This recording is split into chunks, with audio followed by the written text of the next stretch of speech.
on the shoulders of the man who gets the little tiny ding as opposed to the man with the small ding. Manly ding. WJFK, our home station in D.C. A lot of you listening to us on the Internet are listening through WJFK.com. Also, go to RadioMat.com. Right. At our website, Don and Mike, website.com. Will be back up and running on Monday. You can listen live there as well. Very good. The station that we originate from, WJFK in D.C., it's the flagship station for the Washington Redskins. Okay. We're looking for another super year from the Redskins. This is the jazz version. Yeah. And they play an exhibition game tonight against Cincinnati. Where is the parking? Where is the lot? He's buying Six Flags. He'll really screw up a lot. So the deal is that, and a lot of stations do this. They have the rights to the broadcast, and they are going to broadcast the Redskins-Bengals game tonight. What we would do in a normal situation would be take this show and move it to another studio and continue to do the show from 6 o'clock till 7 o'clock East Coast time. Right. Ticket 'em, stand 'em. For all of the people that, what did you say? Ticket 'em, stamp 'em, boot 'em, get the whole wad. Sorry. It's the parking song. Yeah. So the deal would be that, ideally we would just move the show to another room as we've done before, or we would just continue doing the show in this room, and they would run the 1 hour of pregame nonsense that they have to run contractually. They would run that out of an adjacent studio. Well, as it turns out, because this is like a Chinese fire drill, folks. I mean, they bus in the midgets from out of town. The hookers show up. The fire trucks are here. The clowns are here. It's like 8,000 people. Every goddamn studio in this radio station has to be occupied with something to do with the Washington Redskins broadcast. Tony Diggs, the chief engineer here. Oh, Tony Diggs. Tony Diggs assures me that after 13 brief years that I've been here, they have neared approval to getting a backup air studio built. Isn't that exciting? Close. Yeah. So the problem for us is that, yes, we would love to stay and continue doing the show after 6 o'clock or after whatever time, after 3 o'clock at West Coast time. Nothing else to do. Trust me, we've got nothing else to do. They simply have nowhere for us to do the show from. So they say, you have to clear out because they're bringing the Redskins people in. And even worse, this is one of the few times a year that Hughes creep can really crack the whip without even cracking the whip, because today's one day, and don't worry, I'm not sticking to their plan, but today's the one day that really all the commercials must be played by an exact time. I mean, most times when we're on what we loosely call our network. You didn't get the memo as far as what they're doing with one of the other air studios. What's that? They're turning it into a premium parking lot. Additional parking for Largo. Even though it's in Fairfax, it will cost $25. A lot of times at the end of our show, if we go a minute late, 2 minutes late, I mean, when I was pissed the other night, the night of the Brian Wilson thing, the show went way over time. And, we can't do that all the time, but it can be done. Okay. In cases of emergency, or if we really get on something, we didn't need an extra minute or 2 minutes. No problem. Yeah. But for this goddamn football game, no. I mean, we get the instruction. You must be done by 5:49, 54, by 5:49 and 45 seconds. They will go to break, whether we're done talking or not. That's right. That's it. And at that point, we got to clear out, and that's when all the people from the Harry Potter movie come in. Yes. And take over. All the urchins come in. Trees that actually walk. And the collection of misfits that come in to run these games. Yes. These are people who I guess, they're fine broadcasters. Well, I understand this year the entire Forsey family will be here. But to look at them is like to look at the guys that tried out to be in the Bill and Ted movies 10 years ago. Where would they be today? If guys tried out to be extras in Bill and Ted movies 10 years ago, where would those losers be today? I'm telling you where they'll be. They'll be here at 6 o'clock tonight. That's right. One of them will be in this room. One of them will be in Buzz's room. One will be in that studio. One will be in the other studio. One will be in the studio down the hall. There'll be no room for will they all be wearing funky T-shirts? Will they all be wearing tattered jeans? I think, and listen, call me old-fashioned if you will. Old school. You're old-fashioned. But I think that to instill some pride in these Redskins broadcasts, it should be, and I'm not talking about clip-ons, suit and tie. And I mean with a nice Windsor knot. Yeah. Matching blazers. Okay, only on home games during the regular season. In the preseason, Mike, it would be perfectly acceptable like to have that queer shirt that Rob had on. Thank you. For Dick Cavett, that short sleeve button-down shirt. Tucked in. Dress shirts. Tucked in tight. Of course, that goes. Not like we're all being casual with our shirts on. Tucked in shirts. And then, Don, when the regular season begins, though, Blazers. Mm-hmm. Yeah, Blazers with the lazy R. And the Snyder family crest on the other side. Yes. WJFK is a funny place. We've said this before. A lot of times when you have a lackluster employee or a weed, you would get rid of it. Yeah. Here we fertilize the weed. That's right. We employ them. We bring them on. We embrace them. Absolutely. And they grow strong. Yes. That's what we do here. So that's why we only got a 3-hour show today. And I'm sure they appreciate us taking the first 10 minutes to discuss why we only have a 3-hour show. It strikes us as friggin' ridiculous that we have a 4-hour show planned, yet they've said, well, only do 3 hours. Oh, they appreciate that. Well, this just means we're forced to jam more laughs into a shorter time slot. Tell me when we're going to start doing that. We plan on doing it right now. Uh-huh. Okay. So what do you got?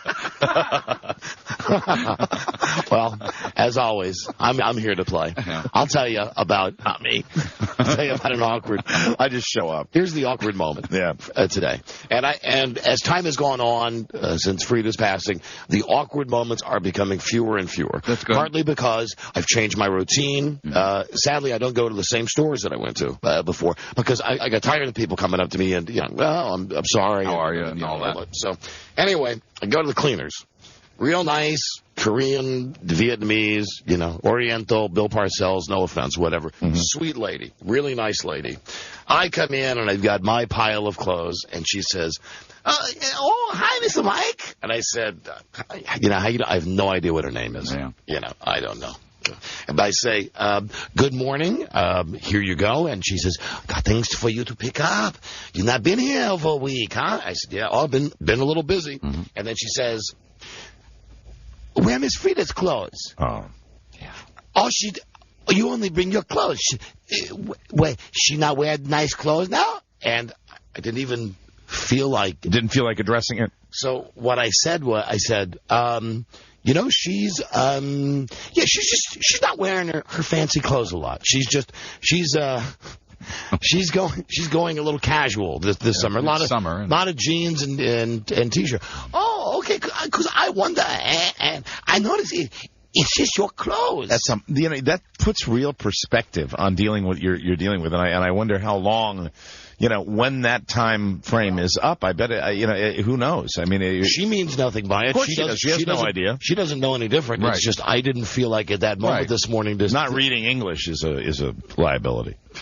Yeah. No, not reading a newspaper. Right. I've been to those laundries, and I've seen the newspapers laid out on the counter, and it's top to bottom. That's the problem right there. I do think, listen, this is a great place I go to. The chickens running around bothers me a little bit. Yes. Okay. Yes. They got the Korean instructions on the wall. But yeah. Then as Buzz said, they got to eat. Right. But they got the beautiful American flag, and it was a funny, awkward moment because the lady who was behind me in line, she knew. Who I was. She's one of those people that I waved hello to. So, and she obviously knew what had happened with Frida. Mm-hmm. And after I did this with the lady at the thing with the no ticky, no shirty, I turn around and I make eye contact with this lady, and she shoots me a look like, oh, aren't you a jerk? I mean, that was just maybe it's my perception. Really? Greasy saxophone. They still have the toy piano. Yes, they got it all, Buzz. Hello, Donna. So that was my awkward moment today. Well, awkward for that lady behind you, maybe, but I thought you handled it. And awkward for me, too. But I thought I'd just share that with you. I have a cleaning question. I know we're taking a phone call here, but I have a cleaning question. Dry cleaning. Just laundry in general. Yeah. I've never been aware until last night. I, too, went to the dry cleaners today, and I last night cleaned out closets from, the move from 3 years ago. Wow. And most of the stuff sat in my garage when I was at my rental place before I moved into my house. And I've got little holes, like really nice sport coats and jackets that have tiny those are moths? Yeah. Those are moth holes. Now, I always thought that was like something old people did. That old people put mothballs in You the need closet and mothballs. stuff. Yeah, I don't know whether it happened in my garage at the other place or in this 1903 house, if it happened in the closet. But I mean, they still sell those? They don't just sell them to 80-year-old people? No. You can go to the drugstore and buy mothballs? No, you have to go to an old guy. Or you have to hold down a moth. Or line your closets with cedar. That also work. Yeah. But that's really the only useful part of the moth. The balls. How did they get so big? Because when I saw my grandmother's, they were like round. They looked like little mints. Mike, I'll tell you, this is G. Gordon Liddy. Speaking of big ones. Look at mine. They will make sure your clothes are fresh. That's why his sport jacket lasted forever. That damn red sport jacket. Yes, with that had a crest With on the it. family crest on it. Yeah. It was a little too small. I was pissed though because I had like little tiny holes where, and that's what it was. Moths. Some of those can be mended. But You know that one of the with Liddy, we had a couple of defining arguments when that creep worked here. The first one was when Buzz had a picture of David Letterman on his wall. yes. And because Liddy didn't like any type of... Oh, that's right. I remember that. He didn't like, but in his studio that he would look into, he didn't want to see anything on the wall that wasn't professional. Yeah. Okay. You define professional. I remember his reason too. He said, "I'm bringing congressmen and senators in here. I don't need that crap on the wall." Serious guests who don't watch TV. So then one day he's talking on the air. G. Gordon Liddy's doing his show, and he's talking about how big his sack is. Yeah. And I got on the air that day, and I said, hey, I was listening to Liddy coming in, and I think mine's bigger. And I think that he's a coward, and that we should get out a tape measure. And, listen, mine was tongue-in-cheek or tongue-in-sack, whatever you want to say. All I know is... It was hysterically funny, and it was a big bit, and it led to the biggest feud that we ever had with Gordon. Yeah. The guy, Mike, took it seriously. Yeah. The guy was like... Listen, I'm telling you something. You look, they're big. They're too big. They're gigantic. He used to say he had to have his pants specially tailored to accommodate them, and that he had to have a reduction surgery just to manage through life. And that's when I decided to call it on him. Yeah, it was a little BSing. I said, you did call him on I it. said, I have never, ever heard of anyone having... I've heard of women having surgery to have their breasts reduced. Right. I've heard of liposuction. I've never heard of a guy who's got nuts that are so big. And you went right to the heart of the matter when you challenged him, and you meant that seriously. Yeah. That you guys were going to show your naughty bits, whip them out, Get out a tape measure, and actually measure, and challenged him and said, why don't you? And then we tried to get him into the studio. And that's because what we were thinking also was that this would be hysterical to go back and forth and have fun with it. And I remember his quote to me, because you remember when I went down the hallway to try to talk to him, right? And he looked at me and he said, I've taken on 3 branches of the United States government. I'm not afraid of you guys. And I looked at him, and that's the first time. That was when it was completely confirmed what I had always suspected. That he was nuts. He is just nuts. I thought he's doing a bit too. I mean, we had some fun interplay between the shows. But that's the thing that he put him out on a cutting board. And I remember having to have a stupid meeting with Ken Stevens about this. He's like, why are you and Liddy fighting? I said, right. He said, why are you and Liddy fighting? I said, because of his balls. And then Ken has to have a meeting with him, and Ken said to me, listen, Gordon takes this very seriously. I said, hold on a second. We're talking about his nuts. He never understood the concept that you could both go behind closed doors and it would have been a tie. It would have been a tie, and you wouldn't have subjected any of us to that. I thought it would be hilarious to get a real tape measure and really see what's going on. At least have some fun. But that's the thing that, it's funny what sets someone off. Fun. And I always thought that, for being a guy who liked talking on the air, and he loved talking on the air about this fact about his anatomy, that, to be challenged on it, hey, listen, at least have some fun with it. Or if it wasn't true, I guess you would do what he did. I mean, or either have fun with it and say, "Listen, pal, I got a big set." Well, the whole thing that you were doing was born out of what I believed was just natural curiosity. Sure. And that killed the cat, because boy, you wanted to see him. Boy, was he mad. He was steamed. He was furious. I mean, that was It was like a year-long feud. It lasted a long, long time, and any relationship we had with him after that was gone. Yeah. Thank God it's okay now. Yeah, it's wonderful now. Yeah, it's real good now. How are those raisins doing now, Gordon? How they doing now, huh? Raisins in a sweat sock. That offer, incidentally, still stands. Yeah, well, I think by now the roids have kicked in. So they're not going to be what they once were. The Viagra. Oh, my head's getting larger. The Viagra. But I can hit a ball out of any major league ballpark. But unfortunately down there, lima beans. I will say on the air that I can kill a man with my bare hands. Yet look at me struggle to take one stare. It's like watching the penguin. Really. I mean, he was always obsessed with that part of the anatomy, too. He told the great story about the particular tribe, I think in the South Pacific or New Zealand or somewhere, where they would tie them with leather. They would bind them with leather so that when the leather dried, it would cause more and more pressure, working them into a veritable frenzy of maniacal army. Like, everybody's listening to this clown, and, they're like listening seriously to what he's got to say about politics and his outlook on life. Meanwhile, he's just peppering in there. And incidentally, I should be in a sideshow because, my sack is so gigantic. Yeah. And, who knows what he was doing? The thing that was funny about it, good, bad, or ugly, you called him on it. Yep. And it was funny because for whatever it did set him off. He was terrified of that. He could have been cool about it. He could have just, had some fun with it. He could have either said, "Hey, I don't think it's funny," or he could have said, "Hey, let's drop it." But no, it really became like, a problem. I can't work in this environment. I can't work in this environment. Maybe he looked at it as the house of cards. You come in, you take the tape measure, God forbid, you lap him on it, you find out yours are bigger, and then bingo. Then all of a sudden it turns out that the hand over the lighter, it didn't happen. Strapping himself to a tree, to go through an electrical storm because he was afraid of lightning, that didn't really happen. Eating a mouse. Yeah. That's right. Eating a rat. Right. Never told. Turns out to be a mouse. I think mouse. Never told time by watching the ants. Wasn't even a fighting ring. Right. Just a wedding ring. That's all. Could happen. Never married a wife because that might have been the tip of the iceberg. You think so? I don't think. No, I think the wife thing was completely legit. You do? Yes. Okay. I know she'd very big son. Oh yeah, don't forget that. Francis. Yeah. Why did you marry your wife, Francis?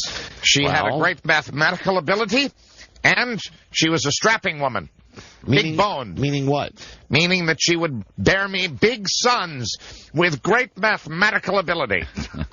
Again, we're not goofing here. We're telling you what this guy would say on the radio. Right. That's in his book. And then he would have, the asshats that call up and, hey, and it's an honor and privilege to speak with you. Now, I love your comments about Clinton. You're so right on. And Mr. Liddy, I believe you about talk about that other show right there. But thank you. You're right. And remember, the last time he was on the Fox Network or Fox News, he said Watergate was not about Nixon. Right. That's right. That's his new thing now. Well, he would always say, didn't he? What was his thing? I'm virile and potent. Yeah. Yes. Of course he is. So the whole thing down there was very much on his mind. Mm-hmm. As I'm not kidding. We would follow him down the hall. On air and off. And it would be like really watching the Monopoly man try to walk. Mm-hmm. I mean, more power to him. Yeah. But that's the original feud that we had with Mr. Liddy. Unbelievable. The first was the Letterman picture. Right. That Buzz had a framed picture of his idol, David Letterman, on the wall. Right. And, old man Liddy could see it from his studio. Didn't like that. I'm bringing in newsmakers. Yeah, I mean, definite superiority trip. Oh, absolutely. Well, then that goes back to the balls. Yeah. And he's another guy. He's liked taking some shots at us in the past. Well, no, it was, quite on a regular basis, and never considered us, even though we were broadcast veterans and he was kind of new to the business, his stature as, a supreme Watergate burglar F-up was apparently bigger and better than our thing. But the sweetest thing came because he would take shots even after he got canned here. They canned him from WJFK because even Bill O'Reilly gets better ratings, which is just, that boggles the mind. Also scary. So they fired him, and they vanquished him down to Westwood One down in Washington D.C., where he went from being heard on a pretty popular radio station at the time, WJFK, to a station that nobody could hear at all. And we would get the calls from people saying, "Oh, Liddy's talking about you guys. Liddy says you guys suck. You know, you guys are only on 20 stations, and he's on 275 stations." Well, the truth of the matter is that, yeah, he was. But, gosh, somebody do the math. How come Westwood One, and let's hear it for them, how come they had G. Gordon Liddy, who at the time had 275 radio stations broadcasting a show? They canned his ass because they couldn't make any money on it. Mm-hmm. We have something like 25 affiliates. Right. We just got to... I mean, we're set with Westwood One. Are you saying it's not the number of stations, it's the number of people listening? Yes, because I found this out right towards the end when he got canned from Westwood One. Right. I really did say, but didn't I read like the guy's got 275 stations? They said, have you ever read the list of clears? And I said no, because hell, me and Mike, we're lucky if we got 10 stations running this show at any time. So we don't, brag about how many stations we have. No, we learned that early on. But it turns out like a lot of these G. Gordon Liddy clears, you would see like, I don't know, what's a medium market, something like Cincinnati. Mm-hmm. It would say Cincinnati. And then you would click on it, say WLW, Sundays between 8 and 10 p.m., meaning that they would run 2 hours on a Sunday night when no one's listening. Right. But then they would count that, as being an affiliate station. Sure. Which is, it's kind of the bass-backwards way that this dumb network radio thing works. Yeah. It was the constant anthem. And at that point also, there he is walking down the hallway. When he was here, it was also it was the last guy that was on that conservative radio, which there was so much of that, and we heard it all the time. And it was just the pattern of disinformation. Every single day. We knew the truth. We couldn't come in here every day. We could have done a show on it every day. Yeah. We could have come in here every day and talked about what he had just talked about and just said, you want to know the truth? You want to know what's really going on? That's right. Yeah, Brother Michael. It's an honor and a privilege. Fine mimic. That old man. That's right. Brother Michael. Fine mimic. That old man. And Buzz, you remember way back in the day when you had to do 2 little newscasts? I did. During his a show? 5-minute serious, straight, traditional newscast on his show. He liked him. And Buzz, of course, I like that Michael Elson. With your politics, of course, you refer to that time as sunnier days. Yes. Good times. Good times. Good times. I call that pretending. Here's a great Liddy call. Mike pretends to be Regis Philbin. Yes.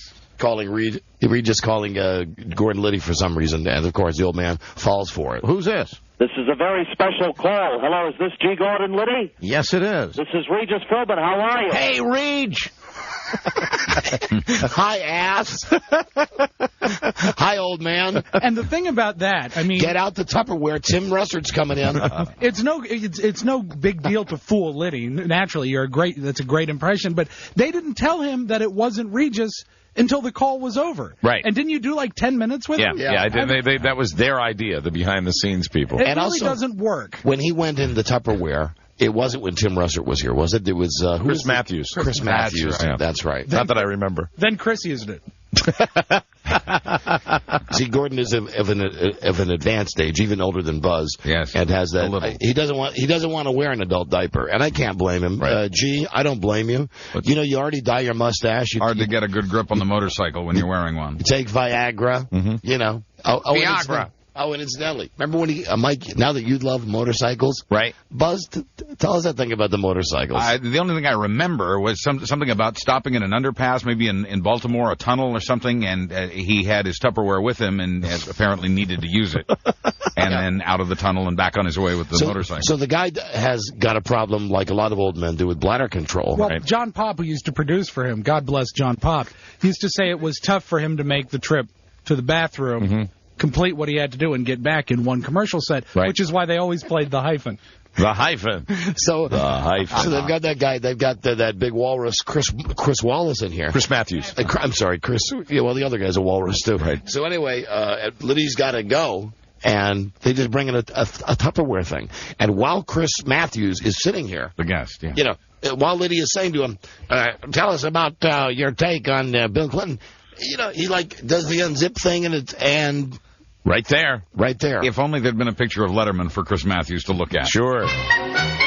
Joining us now, I'm guessing as another witness for the prosecution, is John Norman. Hi there. Hi, Johnny. On the underpass one, he didn't make it. He did not have his Tupperware. Yeah, I wasn't As a matter of fact, he had a bit of an accident. The story was that he was up in his office wearing his producer's pants while Julie Aurora went to the store to buy him new ones. Wow. Well, that's right. He was wearing his girlfriend's pants. My goodness.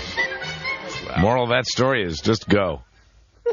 Just go, Gordon. Very special call. Hello, is this G. Gordon Liddy? Yes, it is. This is Regis Philbin. How are you? Hey, Reg! Hey, Reg.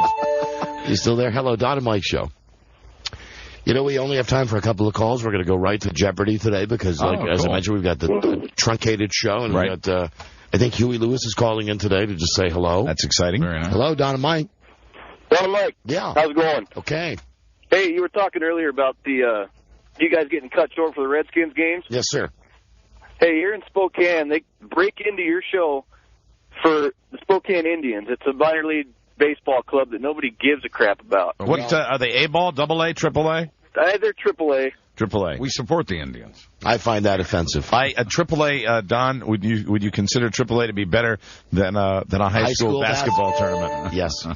We once had an affiliate that preempted us for high school basketball, but they announced that you could come down to the transmitter and listen to the feed over the satellite if you wanted to, and we had about 4 people that showed up. Very kind of them. They're now being treated for radiation poisoning. They served refreshments. Don and Mike Show. They did. Yeah. You're not kidding. There was punch. Hello, Don and Mike. It's an honor to speak to you today, sir. Yeah, it's an honor and a privilege. Hey, listen, guys, can you tell us about his female producer or something about he had some extra relations with her? I don't know anything about that, sir. No. No, that was Travis. I don't know anything about that. All right, thanks, guys. He's old man. I don't know anything about that.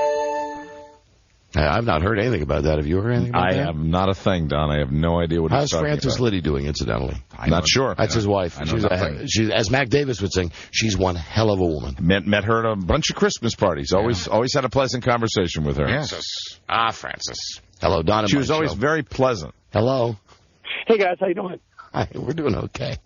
I don't know when this became a trip down memory lane. Thanks for the service to our country. Yeah, that was a classic. Well, I did enjoy guarding Coney Island. It's actually very funny. Hold on, there's one more Liddy thing. Yeah. Every ass that would call him up, besides all of the long-time listener, first-time call, thanks for your service to our country. Thank you for being a proud American. It would always be, and can I have an autographed picture? Sure, hang on the line. Yes, I'll get one from the machine. Hey, one of the things I think is funny is all of his political shows, the one show I remember the most is where he went to a nude beach, and he wasn't going to get nude, but they talked him into it, and he talked for probably 20 minutes on how everybody commented on how big he was. Oh, my God. Sorry, I missed that one. He said, even people were saying, we didn't think that you were like you say you are on the show, and he talked about that for quite a while. Yep. That's so gross. Remember the picture of him in the Speedo? Oh, God. Mike brought up something that I want to touch on, the autograph machine. Yes, the autograph machine, sure. The auto pen, and I believe it cost thousands and thousands of dollars. Wow. And they had interns that would spend hours. They would take one of his pictures, put it on this thing, hit a pedal like a sewing machine, and it would move a pen to his signature. The auto pen. The auto pen. This was, I swear on my big secret. I swear on my late wife's life, on her grave.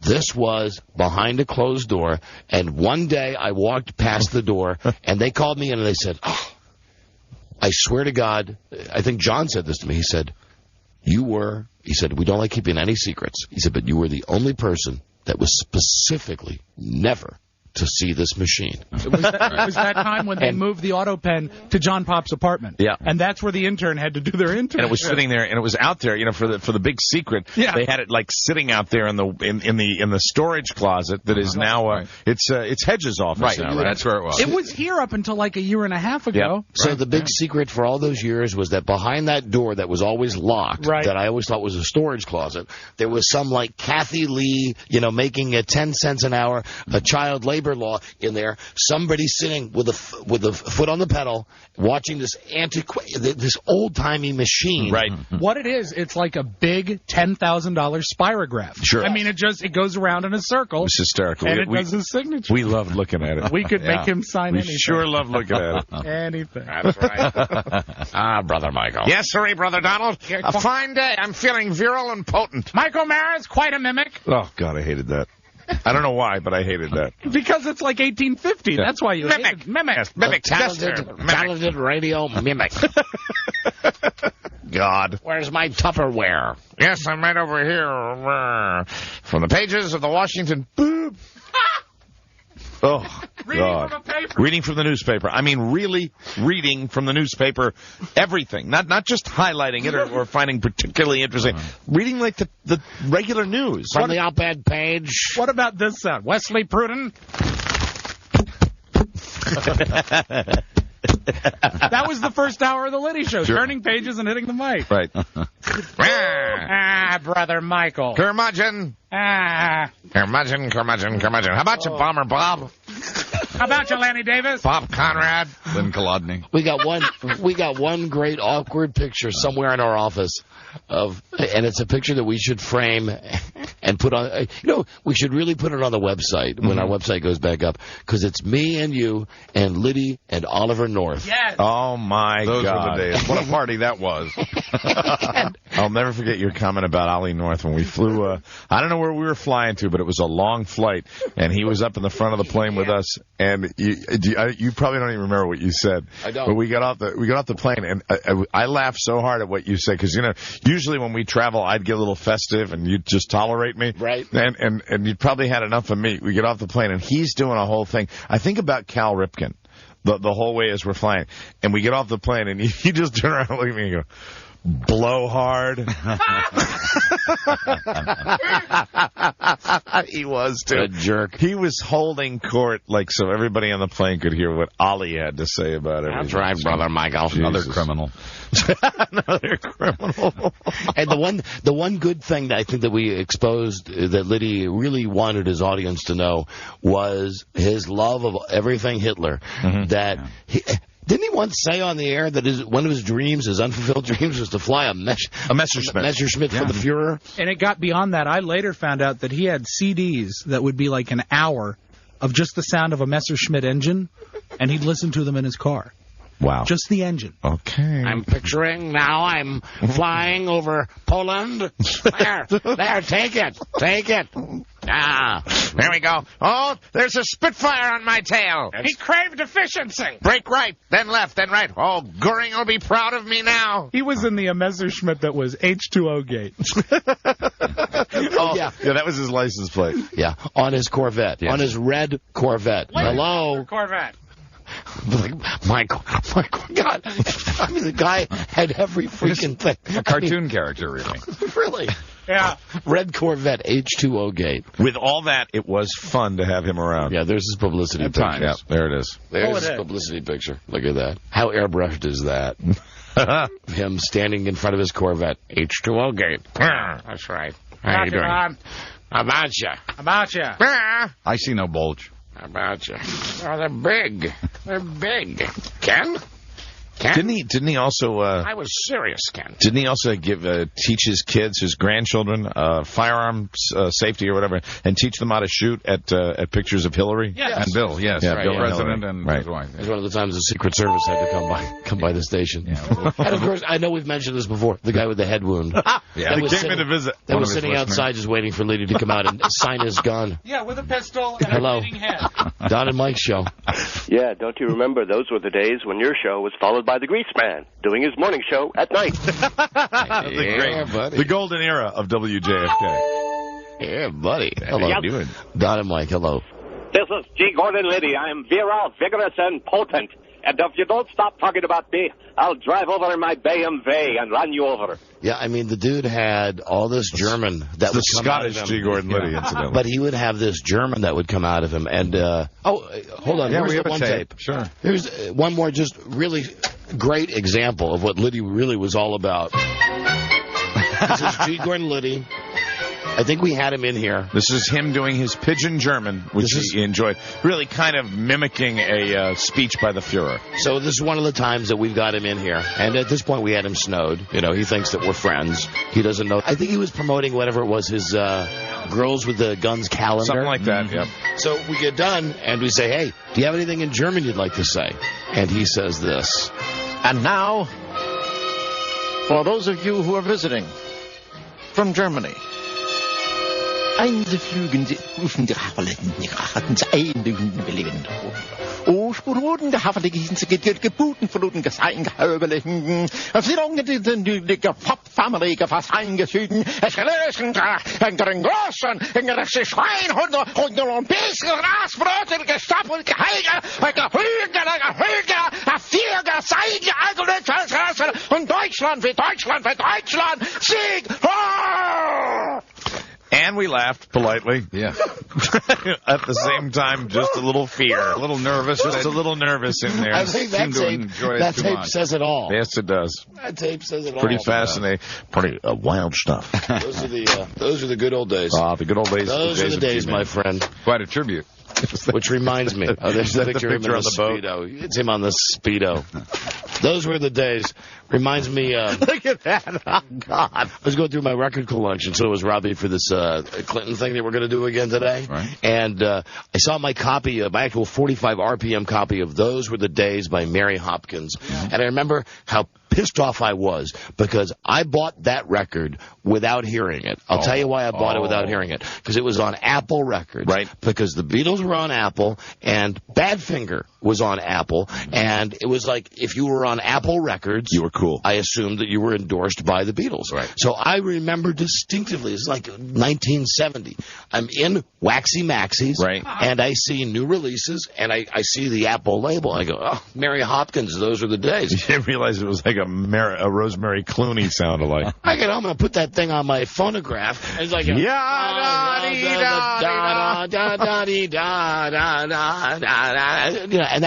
that was the first time that the record business let me down. It was a hit though, wasn't it? Oh, it was a number one smash. Yeah. I hated it though. Christ, I hated it. But, those were the days. That's what made me think of We'd that. Sing and dance forever and a day. Those were the days with G. Gordon Liddy and his giant sack. And we'll be right back. Ken Rhymes. This is the Don and Mike Show. Don and Mike on the Edge, 1550. This is the Don and Mike Show.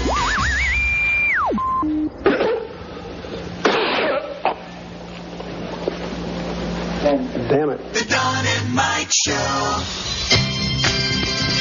Hi, I'm Bill Clinton. Hope you'll help me in the election tomorrow. Hi, I love your tie. It's time to make Stinky with Don Geronimo and Mike O'Mara.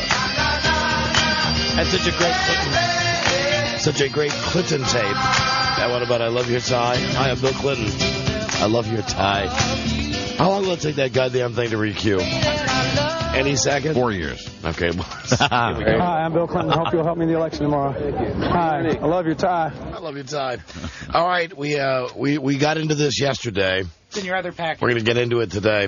The Bill Clinton CD collection that's out. It's a sham. It's not the real McGill. Let's bring in Bubba.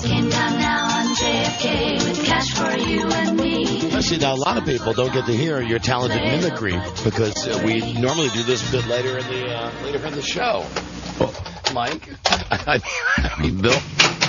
Sorry about that. Sorry about the door. How's it going? Hi, President Clinton. It's I love your show. I think you're doing a great job, and you're not wearing a tie.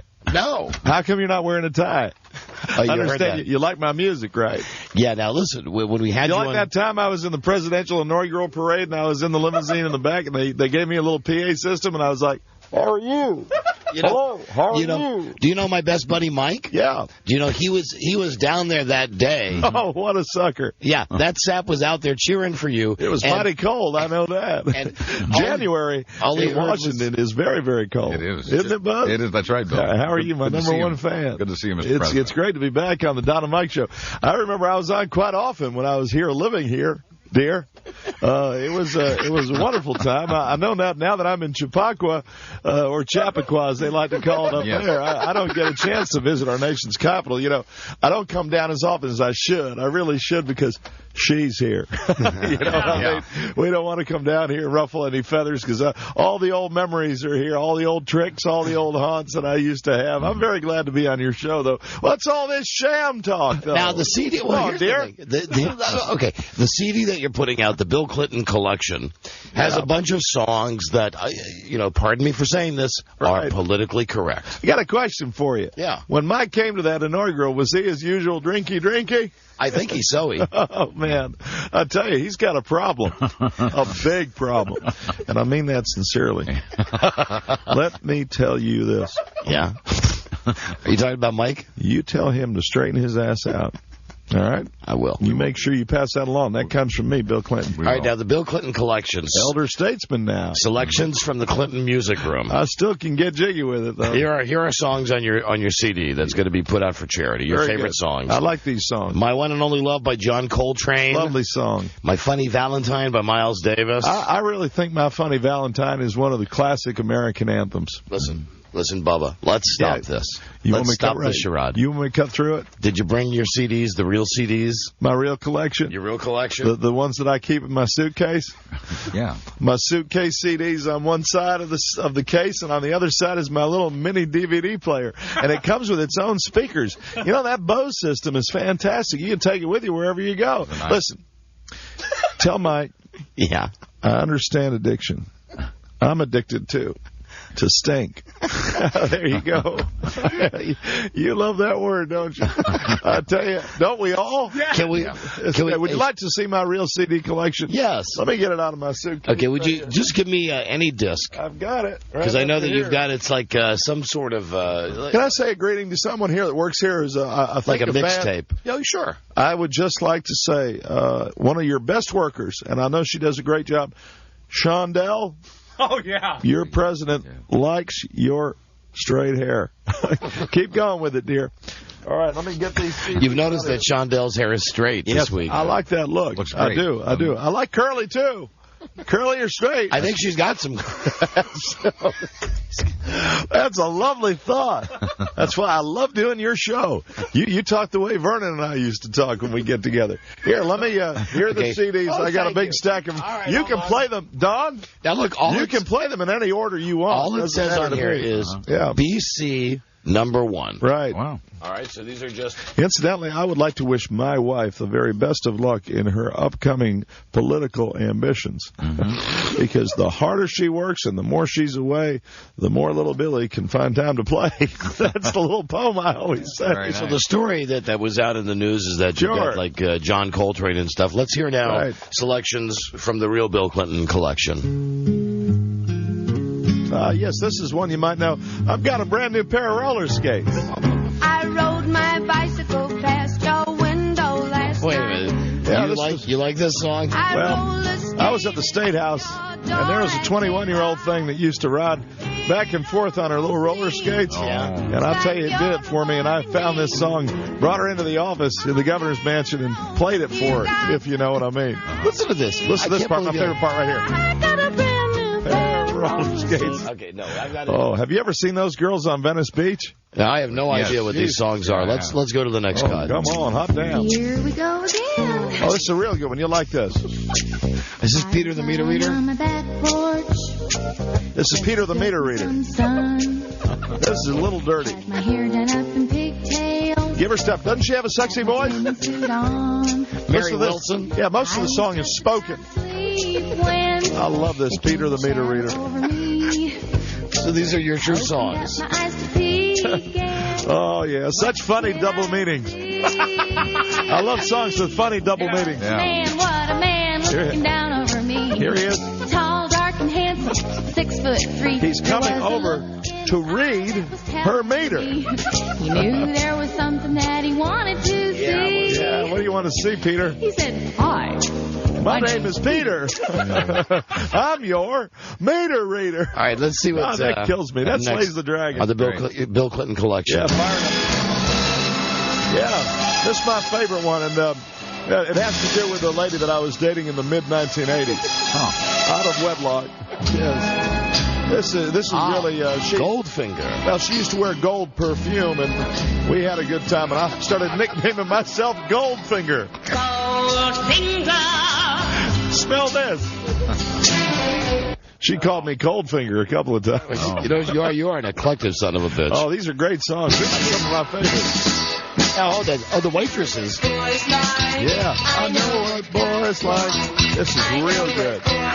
You can dance to this. I'd always say, come on, dance on the desk. Dance on my desk. And she did know what boys like. I forgot her name. You are all over the place. I go that way on occasion. You know, depends. Help you get laid. How does this song help you get laid? People say you feel sorry for him, and I said, yes, I do. I think he was unfairly accused of being a putz. Don't you think I'm sensitive? And then they wrap their arms around me, and if I'm lucky, later their legs around me. Yes. And it's also, you know, I still travel the world. It is my quiet effort to reach the East. Let's hear the next cut. William hung. He's hung. Let's hear the next one. All right. Yes, this is great. God. You don't like George Michael? He's fantastic. And you can dance to this. I like to get a woman close. Right. This sucks. Oh, come on now. Even I think this is gay. You're not playing these songs in the spirit to which they were given to you in confidence. Okay. And incidentally, can I tell you something? Yes. It is my humble opinion, after all the evidence has come through, that man, George Michael, is still innocent. That's the way I think about it. I do. I think he's innocent. And he wears great ties. He truly does. Play the next one, Don. Yes. This is one of the great songs ever recorded. I tell you, this is a man. Of course, really, I have lots of people. Thomas Jefferson, but this is my favorite, Thomas Jones. It's not unusual to be loved by anyone. That's like old school makeout stuff. I get that. I like Tom Jones. How can you argue with a man who has ladies throw their panties up on stage at him? Exactly. My God, I'd throw my boxers on stage if I go to a show. Never gotten to play at the White House, though. Shoulders, do you like the Wiggles?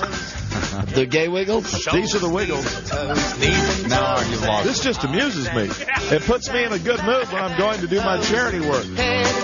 shoulders, knees, and toes. You know, I actually played that song on the plane when I was getting ready to go over and tour the tsunami site. Really? And it cheered me up. I would think so. Younger chicks, mostly. Now, I understand you're thinking, you're looking at me like I'm going that way. Yeah, this is another one of those. Yeah, I know. Could be like, you're a big fan of George Michael. I love the rhythm, I love the melody, but I will tell you, when I play this song, sometimes I'm often confused for a person with some other proclivities. Well, now, haven't you just said that you're not the right circumstances? You're not closed to that type of. You know, I enjoy this in the clubs, but most definitely this is a gay anthem. There is no doubt about it. It's Raining Men. Well, I've been called the Rainmaker. Bill Clinton, your former president, is the Rainmaker. Let's see if the next cut love this one. Does anything to help. I hear it. Yes. All right. Hold on. No, this isn't gay. Now, wait a minute. Hold on a second. I do this in the office. Do you know the hand gestures? It's the best song in the whole wide world. Yeah, man.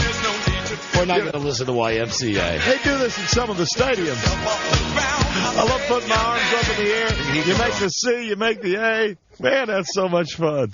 Oh, I love these tunes. This is my real collection. You will love the next one, I guarantee it. Yeah. Oh, yeah. Oh, Stones. Oh, no. Bitch. Yeah, man. Now, how do you go from It's Raining Men and YMCA to bitch? Well, this is for Hillary.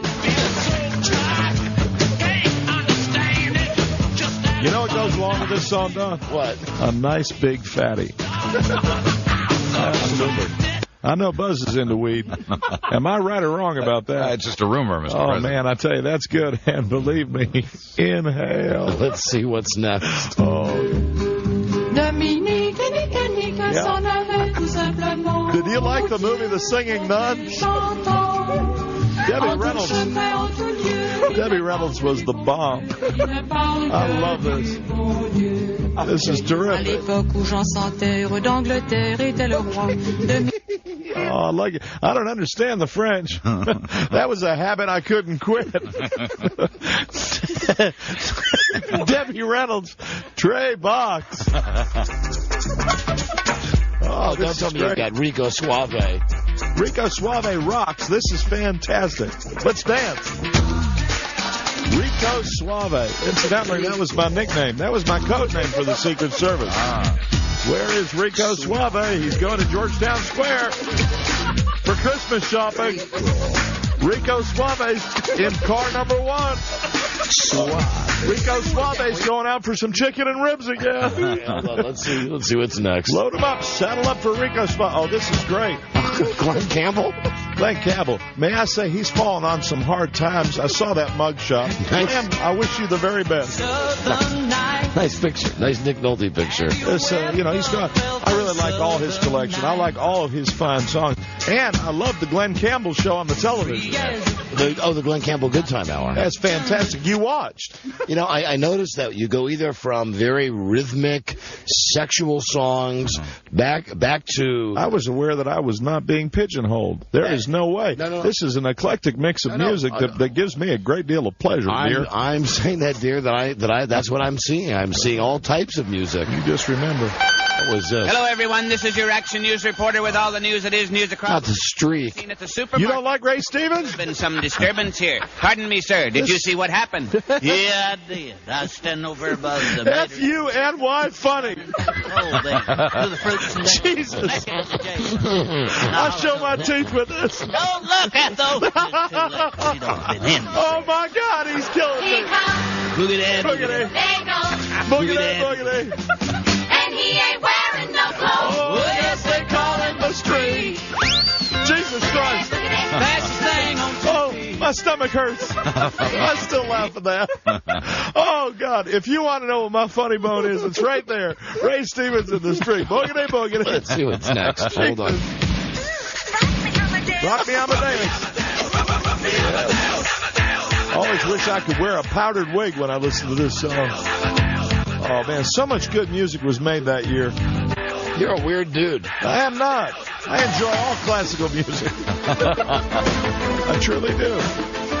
Rock Me Amadeus. Rock Me Amadeus, that's good. I think it blends together two generations. Uh-huh. Oh, yeah. Oh, I know. J-Lo. Don't you love your baby got back? We got Jennifer. What is this, Waiting for Tonight?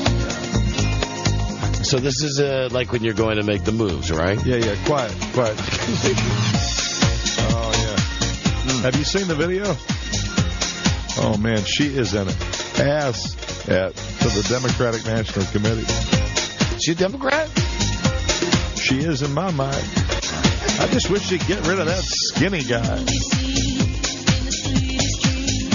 Mark Antony.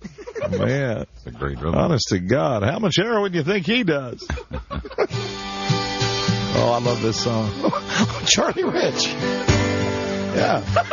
This is fantastic. I wrote this for Monica. Hey, did you happen to see... I'm just kidding. I didn't write it for her. I played it for her, though. I play it over the phone when she was being mean to me.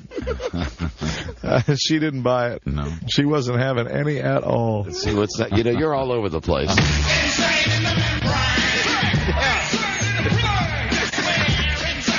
I'm Bill Clinton, and these are the songs that I love. Yeah. I didn't know you were into Insane in the Membrane. Insane in the Brain. This song more than any other in my collection. Don, I think it speaks to me. Vern liked that one, too. I tell you, this is some good stuff. Hello, darling. Nice to see you. Nice to see you. It's been a very long time. Let's go to Twitty City, shall we? You're a fan of Conway Twitty. Oh, absolutely. I have this deep in the collection. I have Redneck and Love Making Night. How's your new love? Yes. Wow. Nice to see you. You are all over the place. Hello, darling. I'd say that all the time on the telephone. Oh, Loving You by Minnie Riperton. You can't go wrong with this. Listen to the sound she makes. Don, the sound she makes with her throat are songs of love. No doubt. Now, you're not going to play it as long as I want to go when she makes that little high-pitched sound. I actually have the hairs on my neck stand up. Wow. Fantastic. High voice stink. Gets me in a lather. Right, let's see what's next. Man, I love that.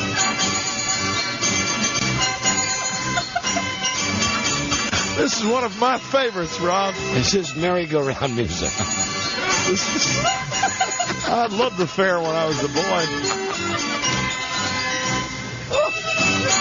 My mom used to take me to the fair to get away from my alcoholic father. That's a weird one to have on your list. Well, I actually play that in any limousine that I'm in. Oh, this is great.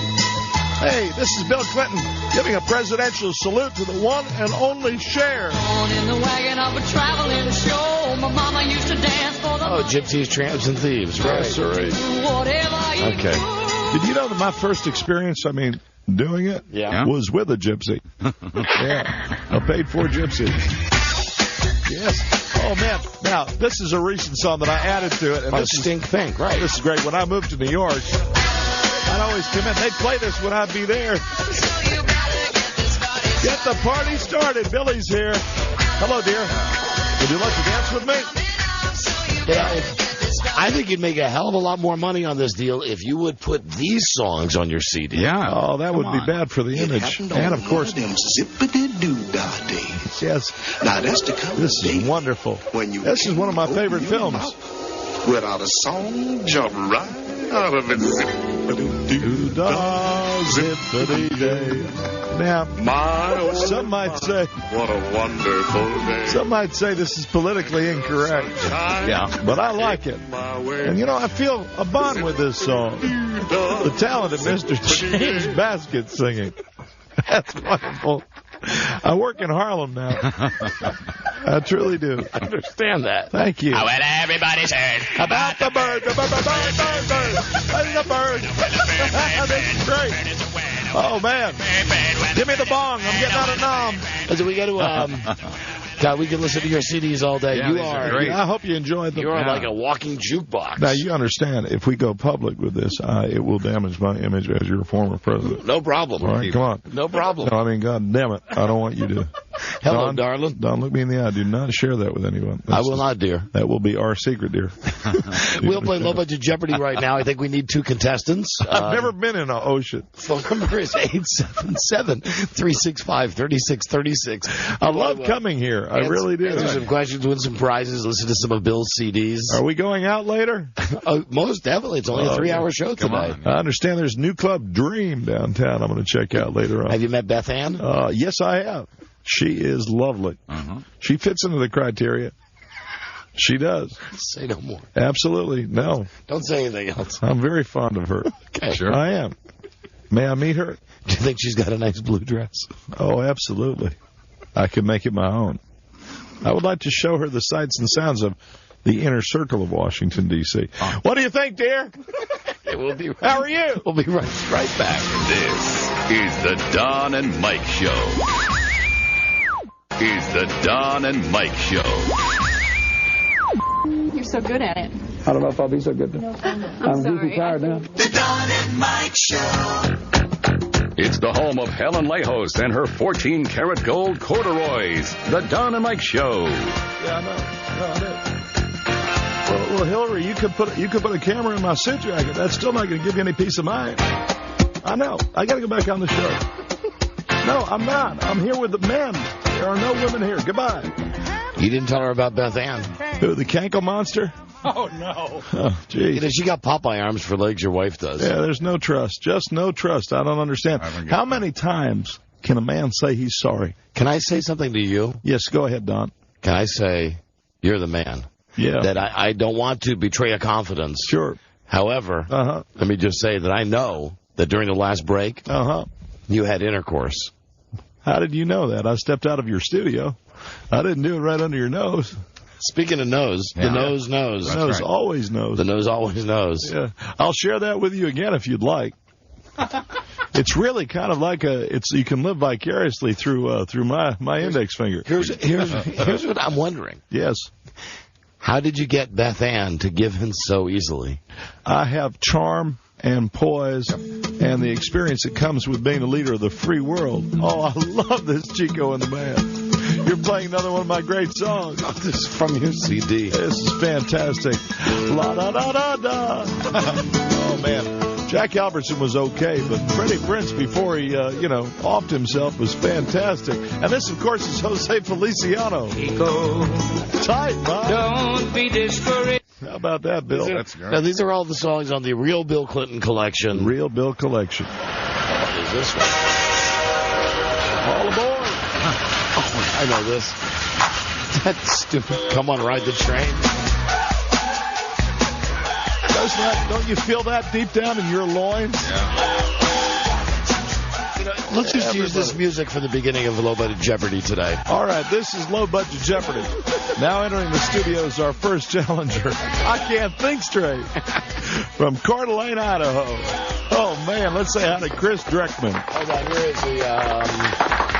Hey, Chris. Hey, hi there. Mr. President. Hi, Chris. And now entering the studio's challenger number 2. This individual is a probation officer. Oh, watch out. From Joe. Bakersfield, California. Let's say hi to Rich Morrell. Hey, Rich. Hi, LQ. Mr. President, how are you?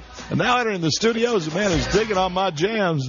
This is Lord Quizmaster Alex Trebek Geronimo. Don't screw with him. Here he is. All right, let me just go to the next cut. Maybe the next cut can be like a theme for me. Very good. Okay. Let's do it. Who knows what's going to come up? Do it to it.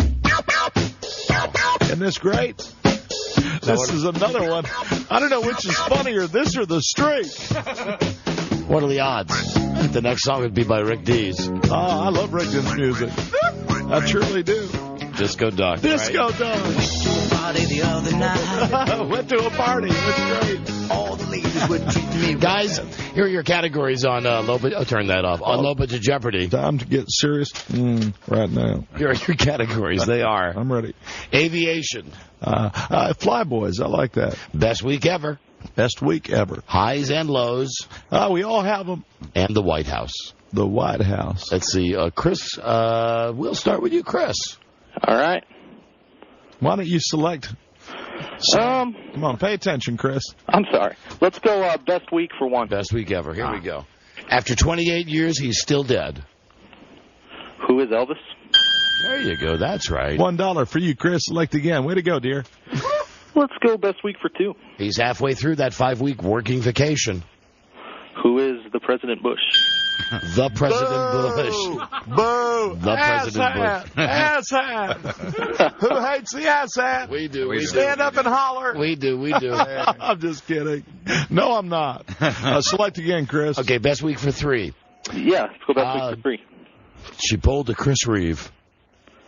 Who? I don't know. Rich, your chance to steal. Wow. Who is Mrs. Reeves? No. And I haven't even gotten to her music. Her music's all over my collection. That's awful. No, Madonna. Madonna fell off a horse. Yeah, from Like a Virgin, all of them. I love her stuff. All right, Chris, you're next. Go select, please. Let's go aviation for 1. Aviation. Wilbur and Orville. Who are the Wright brothers? Well, you are right. $1 for you, Chris. Go again. Let's go aviation for 2. This chick went missing in 1937. Who is Amelia Earhart? Right, baby. Go. Boy, for a young man, you've done some book learning. I'm happy with you. Select again. Let's go aviation for 3. You'll never get this one. The Boeing Dreamliner will fly in 2007. What is... Yeah. Rich, your chance to steal. What is an airplane? Yeah, right. It's the 787. The 787. It's the new big... Oh, hold on. Here's another song from your CD. Thank you.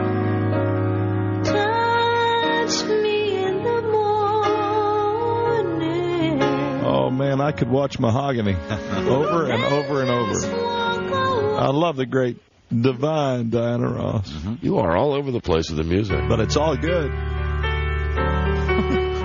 Sometimes when we touch... Doesn't it make you feel good? Doesn't this make you feel all tingly? I didn't know you were a fan of Dan Hill. You ask me if I love. My favorite line right here. I choke on my reply. And I choke on my reply. That's happened to me an awful lot, and happened to women I've been with. Let's hear what's next. Oh, Jeannie C. Riley. Harper Valley PTA is an American anthem. I want to tell you all a story about a Harper Valley widowed wife. And Jenny C. Riley, in her day, was hot. Who had a teenage daughter. In that kind of just tossed way. Mm-hmm. You know what I mean? Let's get back to the game. Nothing better than being with somebody that's just been with somebody else. That's what I always used to say. Rich? Yes. Who's in control here, B? Chris is in control. Chris. And select again. Let's go highs and lows for one. Highs and lows. It's the highest mountain. What is Mount Everest? Right. $1 for you. Select again, dear. Let's go number 2, highs and lows. Highs and lows. This is what happens when you have too much fat in your blood. What is osteoporosis? Oh, my goodness. Well, we found his area of expertise, didn't we? Rich, your chance to steal. What is high cholesterol? Yeah, there you go. We would have accepted cholesterol because high cholesterol. You are on the board, Rich. High cholesterol. And you will be going to Final Low Budget Jeopardy. Isn't that exciting? Select again. Okay, 0 for 3. Highs and lows for 3. It's the lowest temperature Fahrenheit before water freezes. What is 32 degrees? Chris, your chance to steal. What is 0? Golly gee, Mr. Science. No wonder the Japanese are kicking our ass. It'd be 33 degrees. That would be the answer we're looking for, 33. Hey, Chris, you're in control. Oh, I'm sorry, Rich, you're in control. You know what? Screw it. Let's just stop it there. Yes. Let's stop it there. We're going to go on to Final Low Budget Jeopardy right now. Frankly, I'd rather hear a few more of your songs than some of these dumb questions. Very good.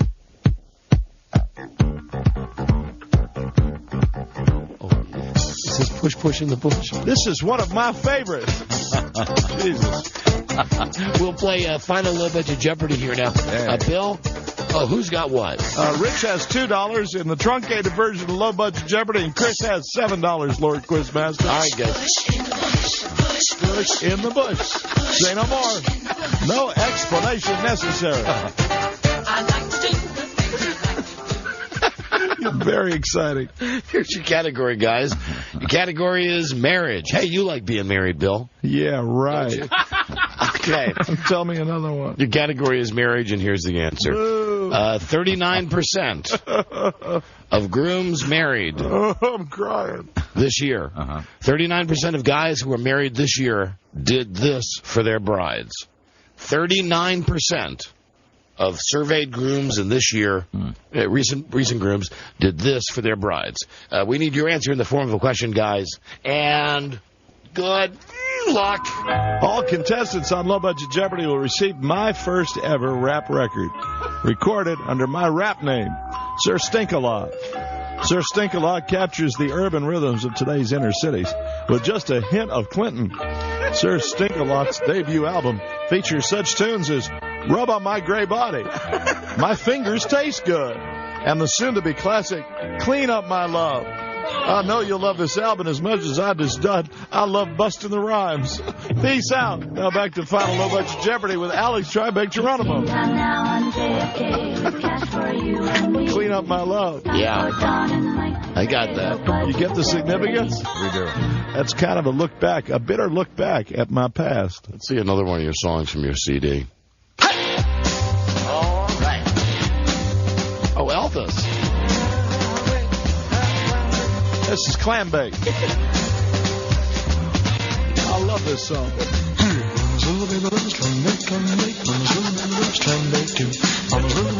You know what the strange thing is? What? Never been to one. Even with my time on Martha's Vineyard. This goes out to all the women in the world. Yeah, I love this. All of them. Oh, Freak Nasty. I didn't know you were into this. I love this. Who doesn't like this? Take your tie off. Come on. Homie. Man, and I tell you, the bigger the better. Shake that thing. What's next? Oh, hey, you know what? Mike O'Mara was talking about this song yesterday. Well, he's got exquisite taste even through his alcoholic haze. Everyone considered him the coward of the county. I like Kenny. I do. He's got his own golf course, you know. Your music is crazy. It is. I'm sorry. Oh, jump around. That's it, right? Yeah. Jump around. Jump around. Jump around. Jump around. I don't need my Secret Service detail. Jump around. Let's get back to the game. The game. Yes. Who do we want to talk to first? You want to go to Rich first, Don? Rich, here we go. Rich, my friend. Rich, 39% of guys married thus far this year say they did this for their brides. What is bought the bride's wedding dress? I'm sorry. That knocks you down to 0. I'm very sorry, dear. Chris, if you got the answer, you are the big wiener. What is bought the honeymoon? Bought the honeymoon. No. The honeymoon. What kind of stupid answer is that? No, that's from Brides Magazine, and the answer, incidentally, yes, anal. Now the threshold. Oh, that's they carried that thing where you pick her up, and boy, in your case, that'd be hard to do. Talk to her nice. Let's agree that Alan Line 1 would love this game. We're giving away no money at all today. That's right. Why don't you go ahead and give both those guys the iPod? Bill. All right, both of you have won an Apple iPod from TNT. Check out Wanted, TNT's new original series about an underground crime-fighting unit that tracks down LA's 100 most wanted criminals. Wanted. Sunday nights at 10/9 Central, only on TNT. Thank you, both boys. Thank you, dear Chris, dear Rich, for playing the game, and thanks for playing Low Budget Jeopardy. Thank you, Mr. Thanks President. for having me. Thank you very much. Okay, well, but listen, before you go, let's just see what else is on. Yeah, well, I said this to many women. Yeah. Please, baby, please don't get hooked on me. Don't get hooked on me. And you know what, Don? What? They all did. Girl, you're getting that look in your eye. Okay, all right. I love him. Let's see, just one more. Maybe the next one will be the key to your soul.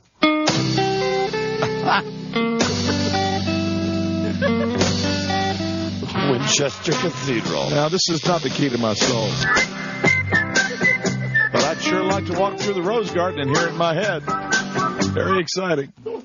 What's the next one on this disc? Oh, Devo.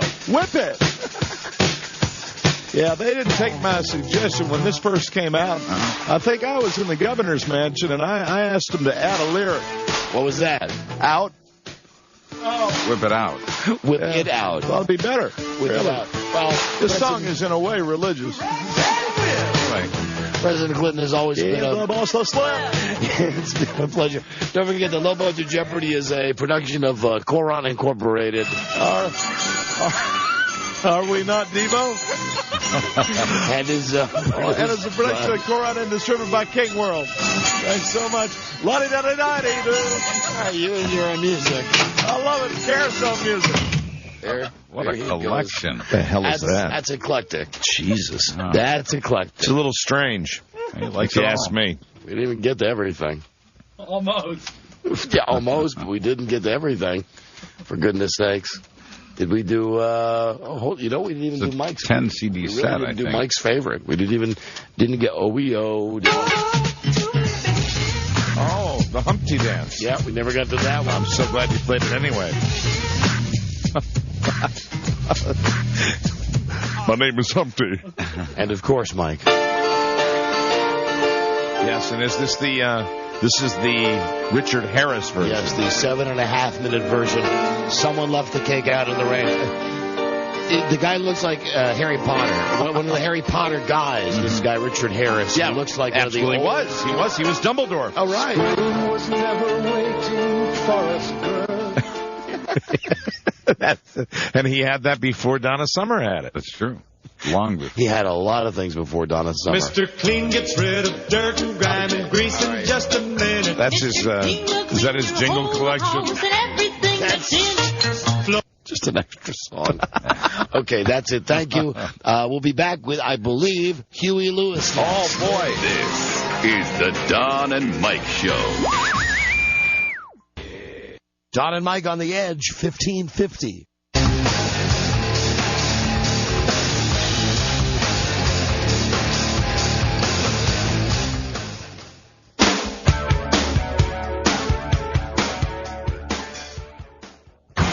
This is the Don and Mike Show.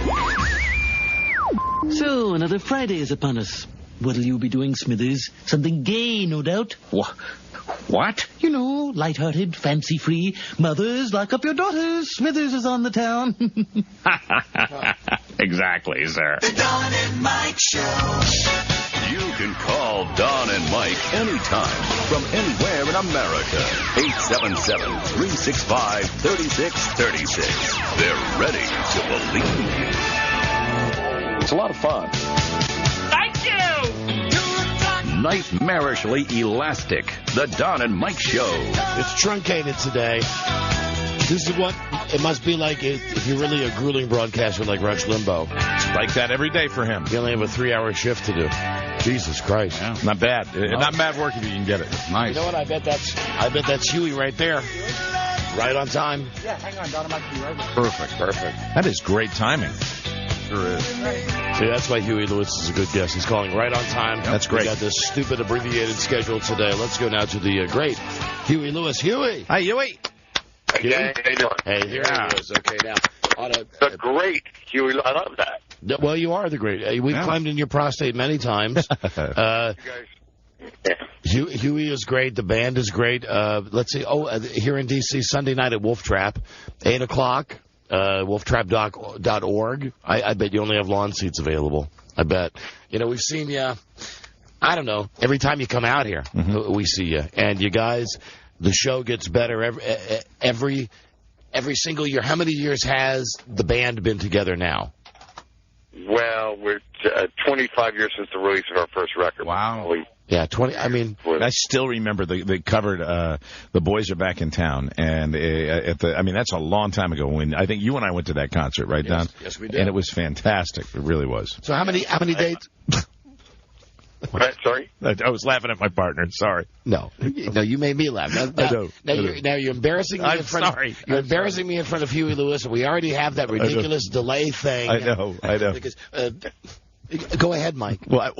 No, go ahead. No, I just was saying that. Do you remember that? I was asking you that question. Do I remember that we went to see Huey? Yes, I remember. I've seen Huey Lewis about 5 times. That's right. It was great. We had a good time. We had a wonderful time.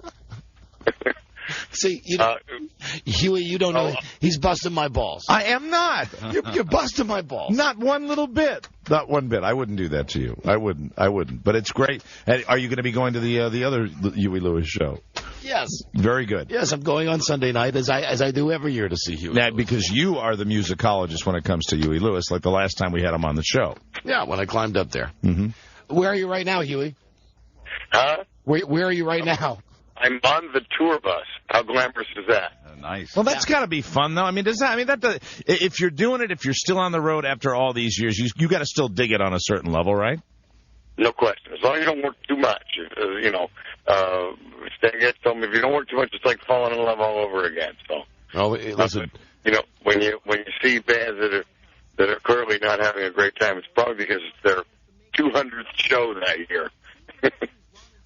So you guys, you don't do enough shows that you burn out. I'll tell you this, every time I've seen you, and everybody who's going to see you this weekend or wherever you are over the summer, the thing I love is that you embrace the old hits and that you get to hear long versions. I mean, you guys did, when I saw you last summer, you did a long-ass version of I Want a New Drug that had to be like maybe 8 or 9 minutes long with a sax solo, and then you got all the horns coming in. And anyway, here I am once again giving you a prostate exam. Well, you love them. I do. I love it. And why not? You always have excellent musical taste.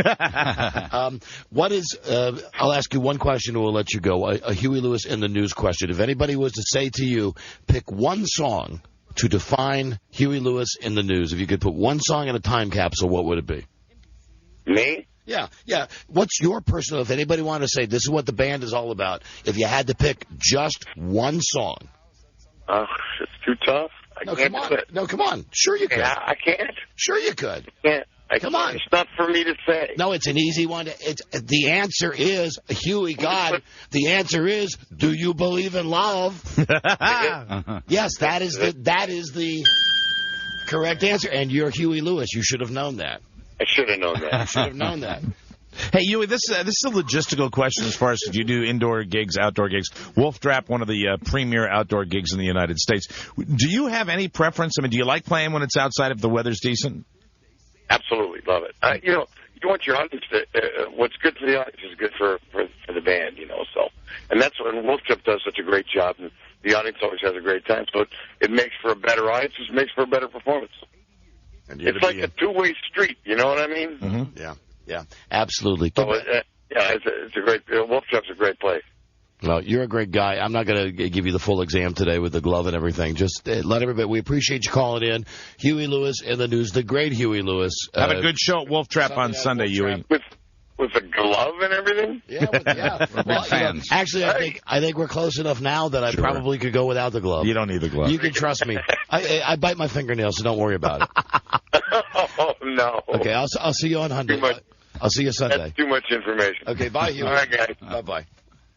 He had a bad connection. Yes. Made it very difficult, really. I know. And you're just an ass. No, look, here is the deal. Yes, all right, there was a bad connection. A, there was a bad connection. B, I remember the last time we had him on the show. It was a connection, but it was different. It sounded like he might have been a little sleepy. You know, or high. Or I wasn't going to say that. No, well, listen, he sounded wasted. Didn't I mention that to him at least one of the last times he was on the air? Last time he was on the air, you did a really elaborate interview with the guy, and he was digging it, but he was paying attention. Maybe even the time before that, we've had him on 4 or 5 times. I know there was one time I told him when that first record was out. Right. Buzz, when we had that concert at, was it Great America? Yes. Great America, WBBM FM, when that record came out. It was Casey and the Sunshine Band. They had one band on the way down, and Huey Lewis and the News, one band on the way up. Right. And it was my job to go out and say, that was Casey and the Sunshine Band. Here's Huey Lewis. And when I went backstage to say, hey, I'm ready to bring you out, and I really love the record, he had a joint about as big as, and here's a reference point I'm going to use that only you're going to get, Mike. Okay. Or only because you have turned the corner with me on Dr. Seuss Cat in the Hat. Yes, I understand. Do you know, and I can't believe I'm going to reference this for a pot reference. Do you remember I guess it all makes sense, really. Remember in The Cat in the Hat, the movie? Yes. When the Cat in the Hat, Alec Baldwin is holding a little dog, right? And the Cat in the Hat turns in like to a Rastafarian, and he says, "Hey, I need you to sign this paper for me." It's like I'm doing a survey, and he's got that voice that he uses. Not that I like the movie and now, which I do. He gives Alec Baldwin a gigantic, comedically oversized ballpoint pen, exactly, to sign with, and then the Cat in the Hat gets the dog from Alec Baldwin. That's how they sneak away. But that's how big the joint was that Huey Lewis was smoking. Before he got off the line, I was going to ask him what time he gets up in the morning, because I was curious, or in the afternoon. I think his bedtime probably, I would say, sometime after sunrise. We didn't know whether he was on the East Coast or the West Coast. We had no idea. Don't know. Anyway, listen, he's a good guy. He's a great guest, and that's great music. Huey Lewis. It is wonderful music. Me like him long time, long time, like you long time, Huey. You gonna like me at show Sunday night, huh? I won't be too much of a pain in the ass. Hi, Huey, how are you? Love you. Love your music. What, you're not paying any attention to me? Huey, did I mention my wife loved your music? Yeah, there you go. No, see, I'm not going to play that. No, you're just going to go and have a good time. I played that one with Brian Wilson. Well, Brian Wilson's music meant a lot more to me. That was important. Yeah. Right. Huey's music means nothing to me. That's not true either. It's just pablum. Top 40 pablum. You like it. Hello, Don Munch. I'm kidding. I love it. I know. I know you do. Power of Love is a great song. He's in your I am not kidding. He's in your top 5. Top 5 of all time. Hello. Hello. Hello, Don and Mike Show. I need to Show. bust your chops about Huey Lewis a little bit. You want to bust about what with Huey Lewis? Go ahead, though. You guys, first of all, you guys didn't let him talk enough, man. I love him. You should let him talk a little bit more. Well, Huey, in fairness to us, Huey had a bad connection, and it was just, it was different than the last time we had him on. And we've had him on where he's talked a great deal. Couldn't you? I didn't get to hear that. Couldn't you hear the fact I'm sorry. I know. I shouldn't whine at you guys. You're just my own chops. Just shut up, bitch. But he is totally the great Huey Lewis. And, I would love to smoke a joint with him. Did you really expect to get a word in edgewise with this woman on the line? No, I only wish that Huey's phone worked half as well as yours, because then we wouldn't have had to have this conversation with you. I mean, we were polite to him. We spoke. Shut up. We spoke to him, and we spoke what may have appeared to your small brain to be speaking over him, simply to fill in spots where either he was sleeping or his cell phone was breaking up. Okay, can I talk now? Can you talk? No, you can't talk. Listen, let's just get one thing straight before the weekend. Who out there told people like you that this show is a democracy? When did this start happening? It's happened a lot lately. I got news for you. This is like Mussolini time, okay? Do you get what I'm saying? Ben Mussolini. All right, well, I love you guys. BM. Anyway, so thanks. Ben Mussolini. Understand, this is not a democracy. We control the microphones. Yes, we don't actually do every segment on the show and then have a vote. Yeah, and it doesn't work that way. It's not like Don and Mike call you at home and tell you how to pump. Rob, are you insinuating this is the town pump? Don't put words in my mouth, town pump. I think she's the village pump. The village pump? The village pump. Everyone will gather around the pump. GRDP. Yeah, too much. Okay. Too much. Okay, thanks. Yeah, right. Thanks. Bye. Keep keeping on. We will try. Okay, hang up. Dirty whore. Keep talking. Peace out, man. Keep talking. Keep talking. Do we like pastry? Now she's silent. Of course. Her mouth is she'll full. only talk when That's we're talking. because Rob is zoned right in on the danger zone. Yeah. So long, Chubby. The town pump. Yeah.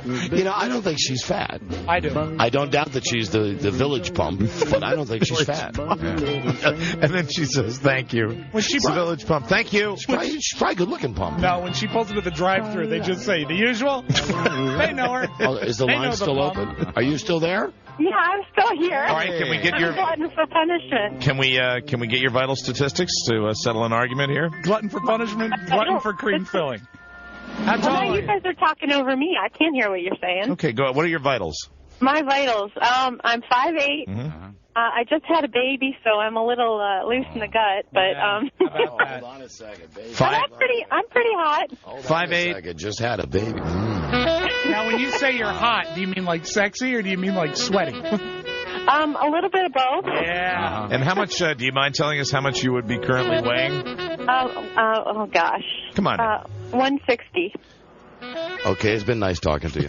I just had a baby. Give me a break. No matter what you do, don't eat that baby. Don't give in. Fight nice talking to you. Isn't that nice? Mm-hmm. Bunch of fat guys yelling at some woman that just had a baby that she's too fat. Yeah. Hey, should we change now? Get out of here, you pig. I would love to watch her pump 9 months ago. Stupid fat pig. Pump. The village pump. The village pump weighing in on the Huey Lewis interview. How dare you criticize our fantastic interview with Hugh Lewis? Yes. It's one of the best we've ever done. Stellar. Time capsule. Absolutely. Call the Smithsonian. That's right. In a world where owning a radio was strictly forbidden, one man found a way to bring good news to his people. Buzz. That's me. He made it up. I'm telling you, this 3-hour shift, I do this walking on my head backwards, asleep every day. It's kind of fun. I can't believe this. The show's almost over. Buzz, what is your lead story on the news and comments tonight? Tonight, the marijuana crop is in, and it's a record harvest for the long arm of the law. Oh, my. Too bad Huey's not on the phone. I think he was driving by. Okay, stay tuned, everybody. Stay tuned for news and comments. News and comments coming up on the Don and Mike Show. That was very professional. This is the Don and Mike Show. Nancy Botwin has the best grass in the neighborhood. Jesus, Nancy, you weren't kidding. This stuff is primo. Showtime presents a new original series about a single mom dealing in the suburbs. If this doesn't work out, I could end up being the oldest Gap employee in Southern California. Newsweek.com calls Weeds the most talked about comedy in ages. You didn't hear that from me. I don't like gossip. Weeds. Multi-plays every week, Mondays, Wednesdays, and Fridays at 10, 9 Central. Only on Showtime. DeepDiscountDVD.com is the only place you need to remember when buying DVDs. They've got the guaranteed lowest prices, and their shipping is always free. The hottest deal of the week is Sin City, on sale for just $17.99 and shipped absolutely free. So check out DeepDiscountDVD.com today and see why there's just no reason to buy DVDs anywhere else. And we now accept Bill Me Later, the fast, secure way to pay without using your credit card. No searching for your wallet or entering long numbers. Just select Bill Me Later at checkout, and you can buy fast, feel secure, pay later. If you've been thinking about consolidating your federal student loans, it's time to call College Loan Corporation at 1-800-2-COLLEGE. You'll quickly be connected to an expert loan consultant who will explain the benefits of the consolidation program, including locking in one incredibly low interest rate, reducing your current monthly payment by up to 50%, and cutting down multiple payments into one simple check. For more information, call 1-800-2-COLLEGE. That's 1-800-2-COLLEGE. It's the smartest call you can make. Can you guess what that sound is? Let me help you out. It's a jail cell door getting slammed shut after you've been booked for DUI. Don't think you'll get caught? Think again. Officers are cracking down from coast to coast this month. So listen up. If you drive impaired, you will pay. The choice is yours. Designate a sober driver or... You drink and drive, you lose. This message brought to you by the U.S. Department of Transportation.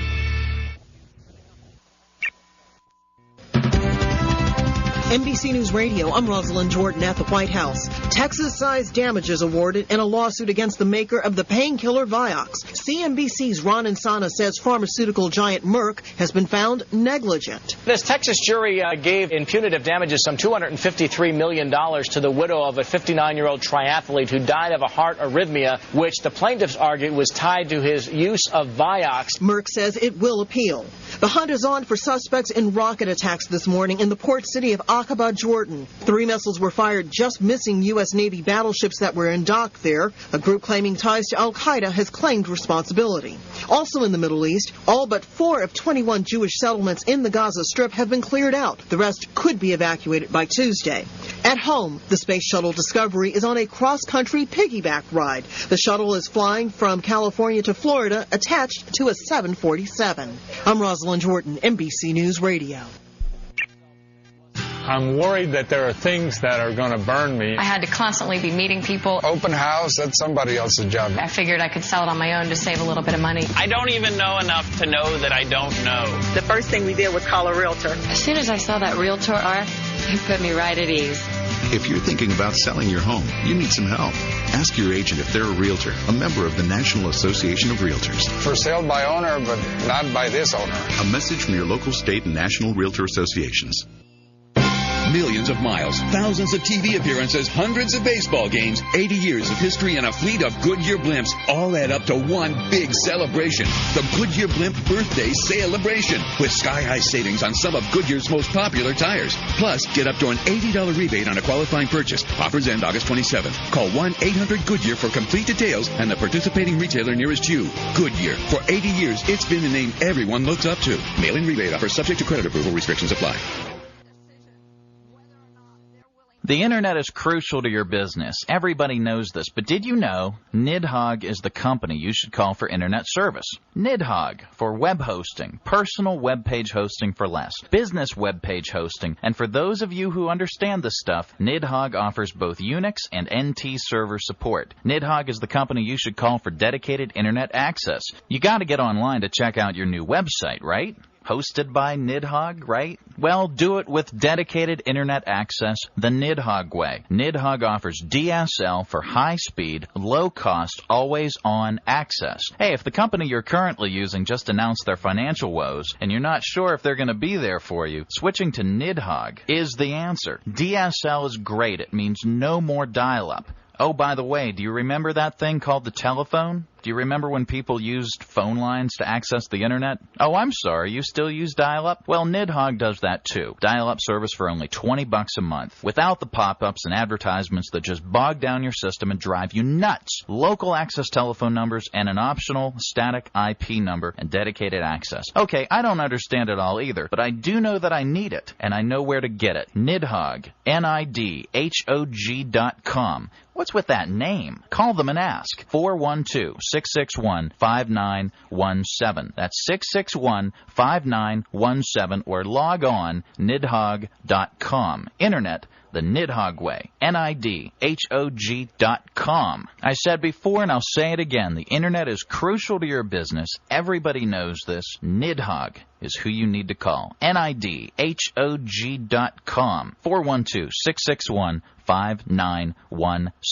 Internet, the Nidhogg way. NIDHOG.com. NIDHOG.com. Nidhogg. Scleroderma. Want to learn more about this medical condition? The South Hills Mon Valley Scleroderma Support Group meets the first Wednesday of each month at 7 p.m. For more details, call Tom Sharp at 412-571-2889. That number again, 412-571-2889. Up-to-date information on scleroderma is also available on the Internet. Visit our national website at www.scleroderma.org. That's www.scleroderma.org. Whether they're your spouse, boyfriend, or girlfriend, or you're looking to turn up the heat on your love life, Sassy Sensations is the place to shop. A gift from the exciting world of Sassy Sensations says so much to the person you're giving it to. You'll find everything, including pleasure toys, lingerie, fun games, edibles, and other erotic items the mall wouldn't think of stocking. Speaking of stockings and the like, whether you're outrageously sexy, a simple romantic at heart, or just have a naughty streak, there are Sassy Sensations surprises that will fit you. Sassy Sensations is completely dedicated to love, romance, and total enjoyment in the bedroom or wherever fun takes you. Pamper yourself, intensify each other's intimate moments, and be free to create your own special passion. Come see me, Vanessa, at Sassy Sensations, Route 88 in Castle Shannon, or click your mouse with sassysensations.com and give us a call at 1-877-467-2779. That's right, 1-877-467-2779. Sassy Sensations, where good boys and girls get even better. They're in your bathroom cabinet, under the kitchen sink, in your garage. They're ordinary household products that kids as young as 10 sniff to get high. What these kids don't know is that sniffing can cause instant death. Talk to your kids. Know where they're going, who they're with, and what they're doing. If you know what your kids are up to, they're much less likely to sniff inhalants. For more information, visit drugfreepa.org. A message from Drug Free Pennsylvania and the Partnership for a Drug-Free America. We live in a litigious society. The U.S. Department of Labor reported that over 63,000 complaints filed against employers last year caused a loss of business of over $355 million. Small business owners bear the brunt of these charges because they don't know the law. If you are a business with 5 to 250 employees, the cost of having a full-time professional human resources department is beyond your reach. Allow us to offer a cost-effective alternative. Today's Workforce is a professional human resources firm with 18 years of experience, local roots, and international reach. Today's Workforce is a one-stop shop that solves your problems and provides the entire spectrum of human resources support that you need.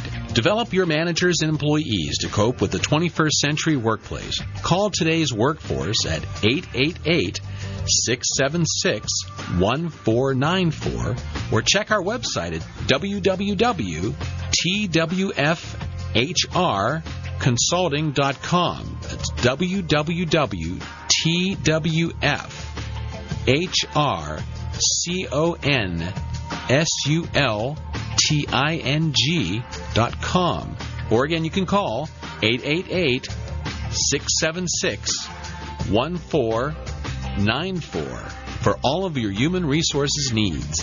We build your employees so they can build your business.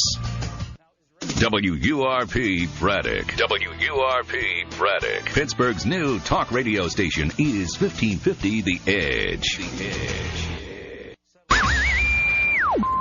What's the word from Planet Crackpot? The Don and Mike Show. A handsome man recaps news in pleasing baritone. Stay tuned for this and more. They are very well spoken. Don and Mike. Yeah. Oh, like my man Lenny Kravitz. Yeah. He's very well spoken. He is. He's also like Huey Lewis. Yes, a little delay. Puts on a great show. We're truncated today because this station is screwed up. This is like minor league radio. There's a football game tonight in 30 other cities across America, 31 other cities over the weekend. Flagship radio stations will be broadcasting football games. Those stations will not completely shut down everything that they're doing to vote everything to a football game. It's a space issue. Yeah. Listen, I think I tried to explain this earlier. We'd love to stay and do the extra hour of the show today for people listening in Baltimore, Tampa Bay, Wichita, Sacramento, and everybody listening on the Internet.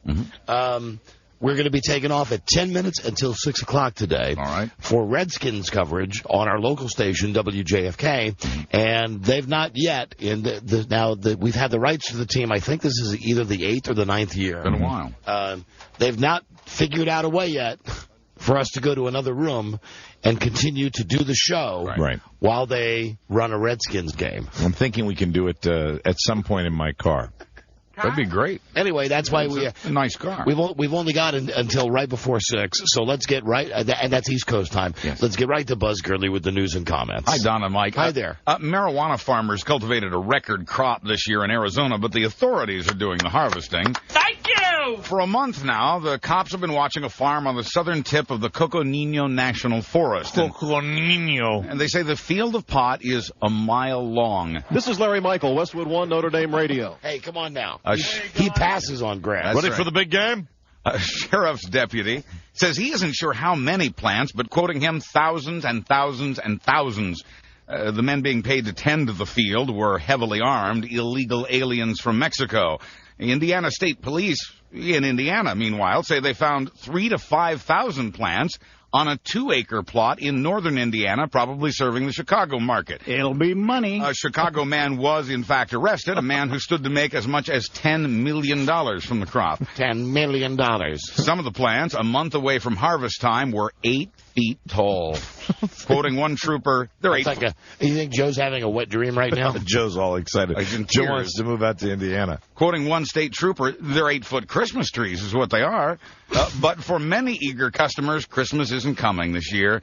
9 out of 10 drug arrests these days are for marijuana, so the war on drugs is focusing on one drug in particular. The war on marijuana is one war the government seems to be winning.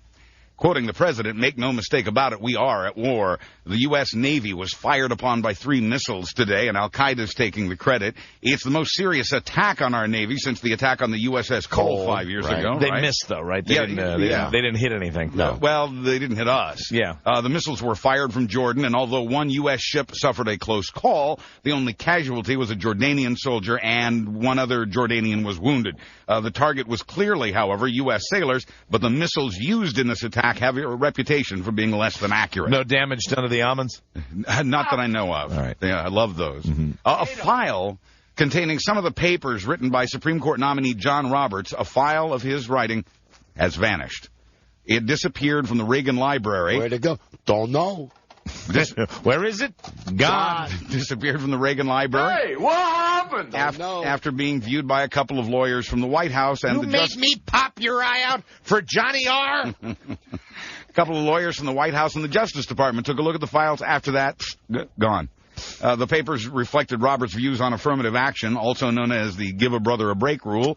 A lot of holes around the Beltway, Buzz. And a lot of problems are buried in those holes. Yeah, I'm going to be in one of them. The librarians say the lawyers returned the files and helped them look for them once they turned up missing. The few lawmakers who have questions or concerns about Roberts being on the Supreme Court for life find this curious, especially since the White House is refusing to name the lawyers who visited the library. Hi, Billy Big Voice. Isn't that a queer thing? Isn't it?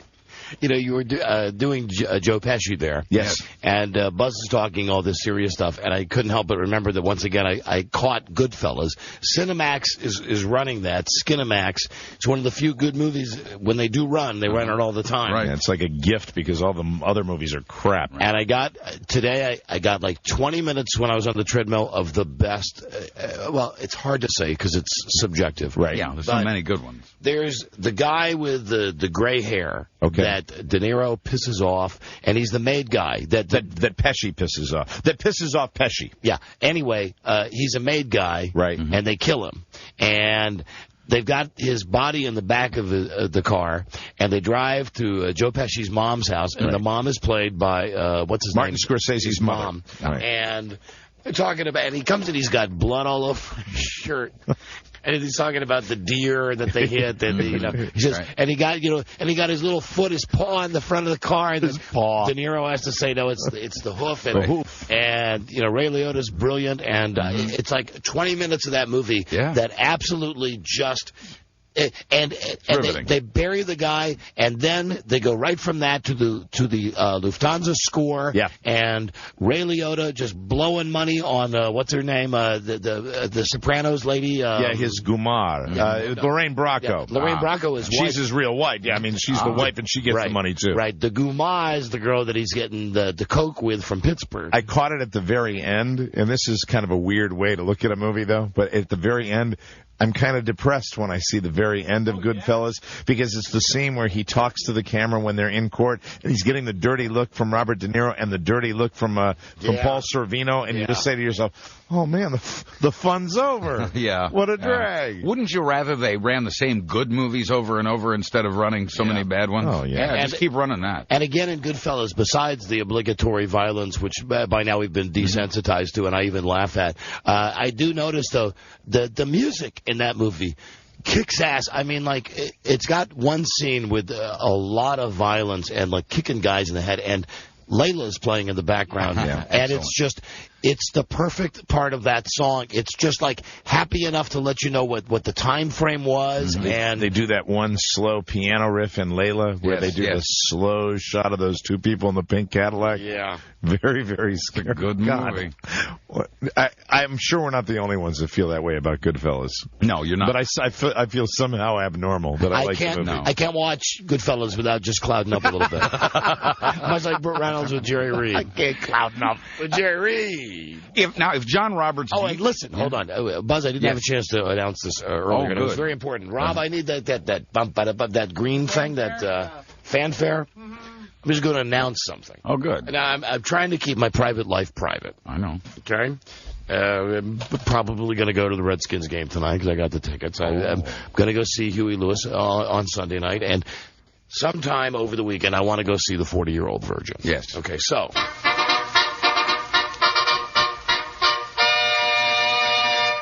if you're going to see the movie tomorrow anywhere in the Northern Virginia area... Oh, yes. Like in the late afternoon...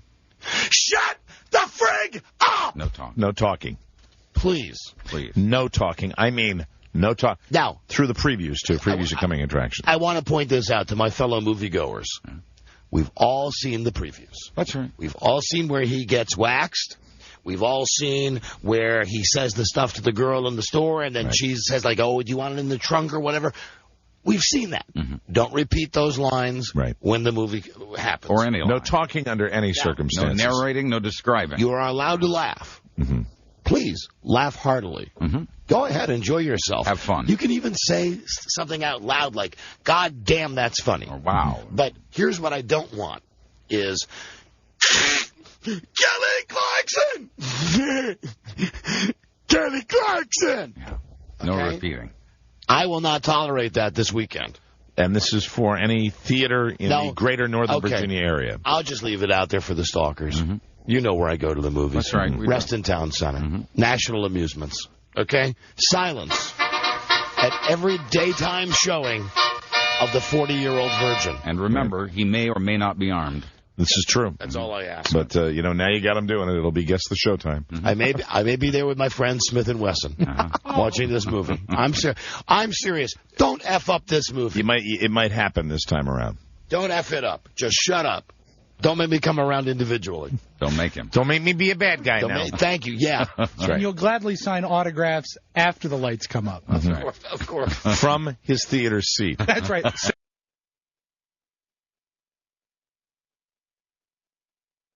Single file. No standing out in the lobby. And you don't need to make a scene. He's going to get to you all. And only people get autographs that have seen the 40-Year-Old Virgin. Please. Don't come in from other shows. The Penguin movie. Right. He needs light and air.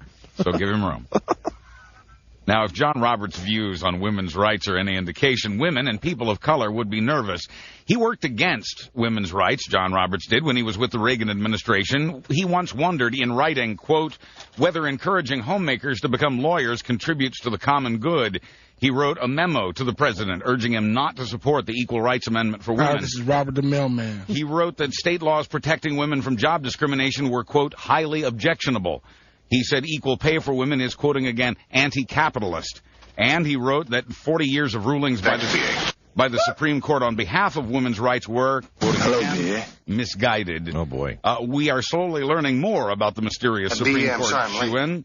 The question is, will it make a difference? This is Robert the Mailman. You did say women and minorities. Minorities, because we're still very much curious about it. I just want to make sure we were okay with the tape. That covers women. Yes. And that covers minorities. This is Robert the Mailman. You can play Robert the Mailman anytime. That's right. It fits any occasion, really. I call that really, I mean, I know you read them every day, the feel-goods. Yeah. That's a feel-good for me. Okay, well. This is Robert the Mailman. Just like oatmeal, like warm oatmeal. This is why criminals have rights, by the way. In England, it's been confirmed the subway terrorist police thought they were shooting wasn't one. It's also been confirmed that he was never identified as a terrorist suspect before England can kiss my ass. It's been confirmed that he wasn't running away from the police when he was shot. They shot him after they'd caught him. It's not been confirmed that he jumped a barricade or ran down an escalator trying to get away. It has been confirmed he wasn't wearing a heavy coat as first reported. And it's been confirmed that the officer who alerted other cops about the man saw him out of the corner of his eye while he was, quote, relieving himself. I thought the Bobbies didn't carry guns. They do now. Yeah. It's a different world we live in. I think the special Bobbies do. You know who my favorite Bobby is? This is Robert the Mailman. Bobby Mailman. It's Bobby Mailman, then Bobby Knight, and Bobby Kennedy. And everybody wants to be Bobby's girl. Oh, and I forgot Bobby Brown. He'd be in my top 3. That's right. Yeah. In the Big Easy of New Orleans, the city that Care forgot, the murder rate is 10 times the national average. That's right. While murder rates in most of the other top 50 cities is falling, the murder rate in New Orleans is increasing. And when you go down to New Orleans, you know, and you're going to the quarter and you're going to hang out, stay in the little area they tell you to stay in, because if you happen to make a wrong turn, you can be in a world of hurt very quickly. You wake up and your butt will be bleeding. Very scary. Do they classify a dinner with 5 sticks of butter murder? No. Okay, well then I don't understand. Assault with a friendly weapon. The good news is, though, it's not like it was 10 years ago in New Orleans when the murder rate was even higher than it is now. A shortage of cops, a shortage of experienced prosecutors, and a citizenry afraid This is Robert the Mailman. Citizenry afraid of retaliation have contributed to the problem. Any story. University researchers wanted to see just how bad it's gotten in New Orleans. So last year, this is Robert the Mailman. Last year, they had plainclothes police fire 700 blank rounds into the air. No one called the police to report the gunfire. Remember when we were in New Orleans, I guess, for an NCAA thing? And, Rob, you and I were having an early morning breakfast and coffee at that famous place with those... the beignets. Right, with those powdered things. Yeah. Brennan's. And it was like 7 a.m., and Rob and I are sitting at this outdoor table. I'm having a cigar. We're having, like, espresso. It's fantastic. Wonderful. And we see a hooker... Only in New Orleans, who was pissed because the car was double parked, or they were towing her. That was it. And it was great because she looked like she'd been with like 1,000 guys the night before, and she was standing 3 feet away from us. And I remember Rob saying to me, we will not get a better show than this on TV. Right. That we're sitting there having our high-octane coffee first thing in the morning, and here is just a CGRW, just absolutely dripping. You know. I stayed out really late in New Orleans. Yeah. I've also gotten up really early, and it's more fun to get up early and watch the other people who are just finishing up. I bet it is. It's a great show. And it's at the end of her shift. Yeah. So to speak. And she was all mad. Yeah, she was the pump. Yeah. She with all kind, who knows what, and just putting on a scene, yelling at the cop, and Rob and I are sitting there drinking our coffee with our pinkies extended. Yes, as you do. Really, isn't this just the life? How often can you actually enjoy your breakfast and coffee and get a show from the Village Pump? Amazing. Any day in New Orleans. Buzz, we got a break here. You've heard the rumors about water parks when we come back, I will either prove or disprove those rumors. Yeah. Does this involve fecal matter? Oh, you're just going to have to wait and see like everybody else. Hi, this is Robert the Mailman. We'll be right back. This is the Don and Mike Show. It's all been so incredibly fascinating and entertaining and instructive. Really, the time has just flown by. The Don and Mike Show. Come, drink their hair water. Don Geronimo and Mike O'Mara. I think you'll notice now, this segment will suck. Rob's in his car on the way to the stadium to be Snyder's monkey tonight again. This is true. Out of the Redskins game. Rob actually puts on a monkey suit. And comes out and introduces the teams. It's very, very exciting, and he does a fine job.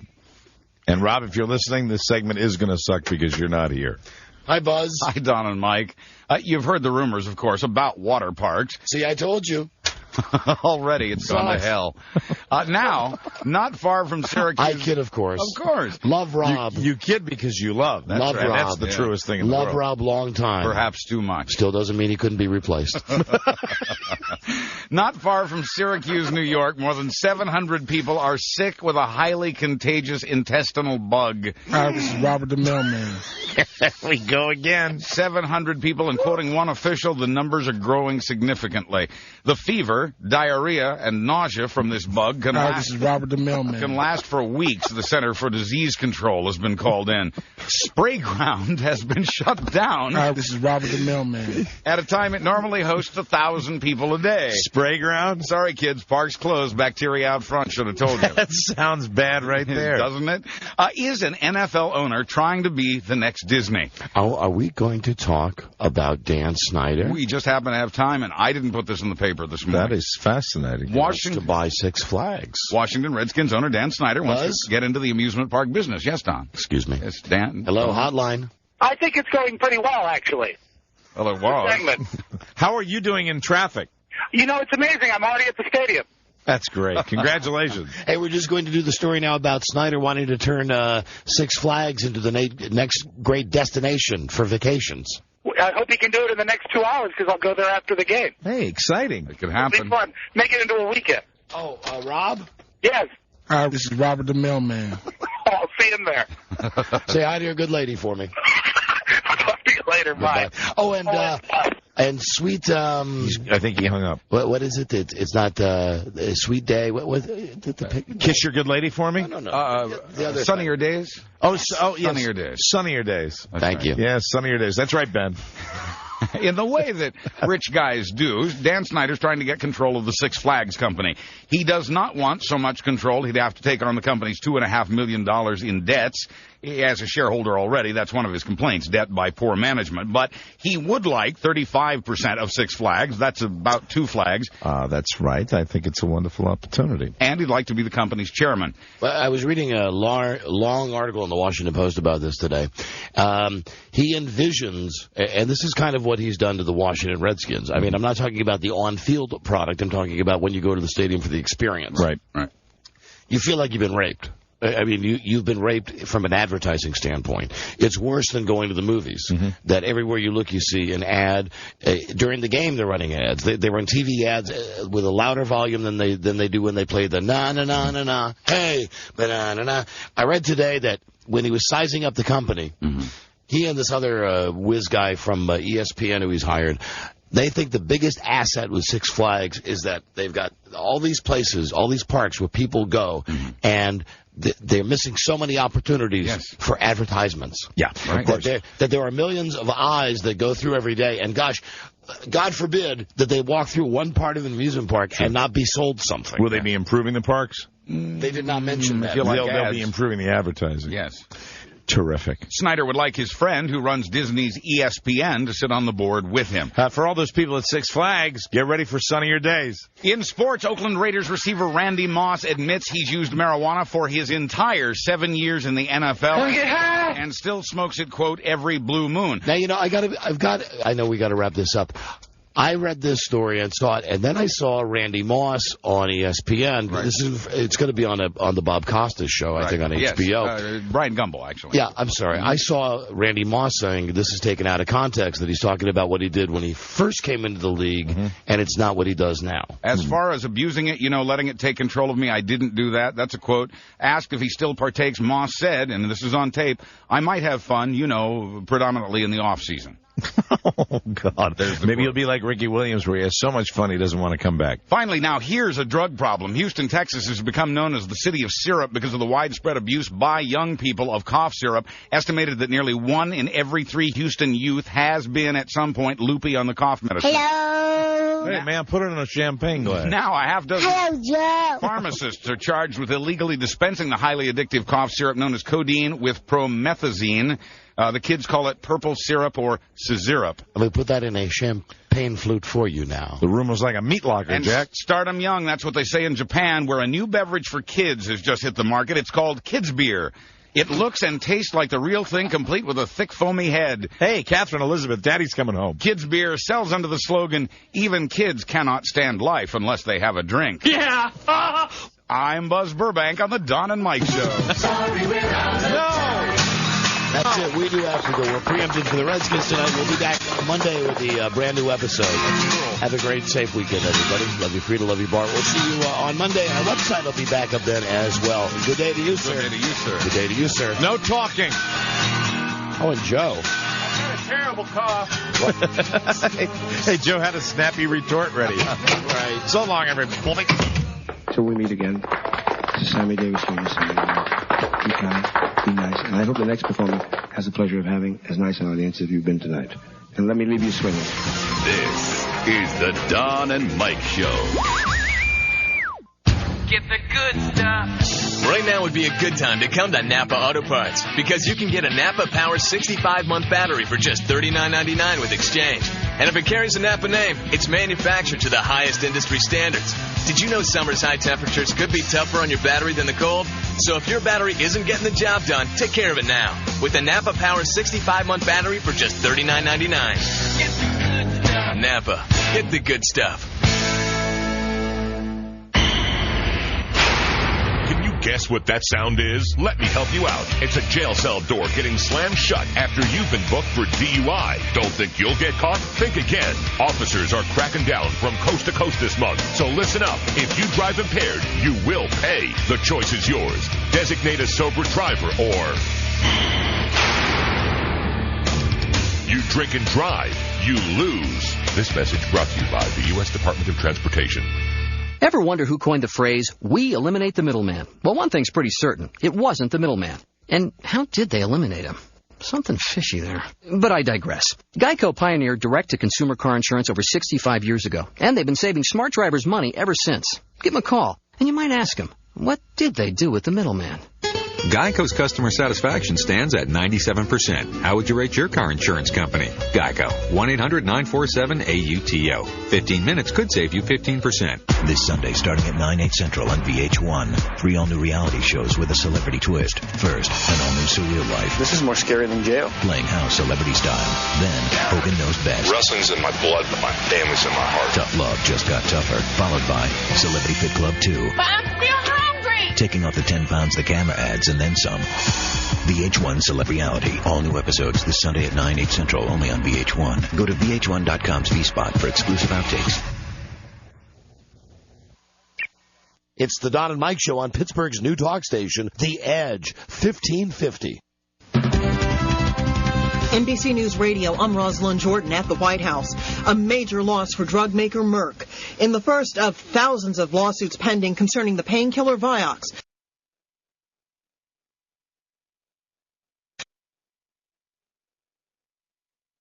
are not optimistic they can make a deal before a midnight strike deadline hits. The airline has been assuring travelers replacement workers will keep flying even if the strike takes place. Overseas, 2 U.S. Navy battleships escaped damage from rocket attacks in Aqaba, Jordan this morning. A nearby warehouse was hit, though, killing a Jordanian soldier. I'm Rosalind Jordan, NBC News Radio. I'm worried that there are things that are going to burn me. I had to constantly be meeting people. Open house, that's somebody else's job. I figured I could sell it on my own to save a little bit of money. I don't even know enough to know that I don't know. The first thing we did was call a realtor. As soon as I saw that realtor arc, it put me right at ease. If you're thinking about selling your home, you need some help. Ask your agent if they're a realtor, a member of the National Association of Realtors. For sale by owner, but not by this owner. A message from your local, state, and national realtor associations. Millions of miles, thousands of TV appearances, hundreds of baseball games, 80 years of history, and a fleet of Goodyear blimps all add up to one big celebration. The Goodyear Blimp Birthday Celebration, with sky-high savings on some of Goodyear's most popular tires. Plus, get up to an $80 rebate on a qualifying purchase. Offers end August 27th. Call 1-800-GOODYEAR for complete details and the participating retailer nearest you. Goodyear. For 80 years, it's been the name everyone looks up to. Mail-in rebate offer subject to credit approval. Restrictions apply. Data security and speed can be what puts your business ahead of your competition. But cost is important too. You might be paying every month for bandwidth you don't use. Let's talk about your company's disaster recovery system. Is it as effective and secure as it could be? What are you paying for your T1 line? I'll bet we can offer you a better deal. We're ASP Station, a premier independent server co-location facility and high-speed internet access provider. Virtually unlimited bandwidth, co-location for your backup servers, off-site system backup, and secure access to your equipment 24/7. Check us out on the web at aspstation.net or call us at 412-661-6001. Easy number to remember, 412-661-6001. ASP Station, 412-661-6001. 6001. I'm Mesa Lee, and I want to tell you about the history of jazz. Not the beautiful American music that I love to sing, but my beautiful son named Jazz. He was born 15 weeks premature, fragile, and weighing barely 2 pounds while I was on tour in Japan. Jazz finally came home after months in the hospital, but then he was infected with a virus called RSV. I had never heard of RSV, but quickly learned that while it's a common virus, usually amounting to little more than a cold in healthy kids, for premature infants and other at-risk children, RSV can be life-threatening. Fortunately, there are ways to help prevent RSV in premature children, and that's the future of jazz.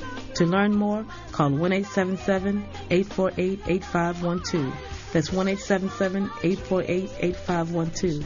Or visit www.marchofdimes.com.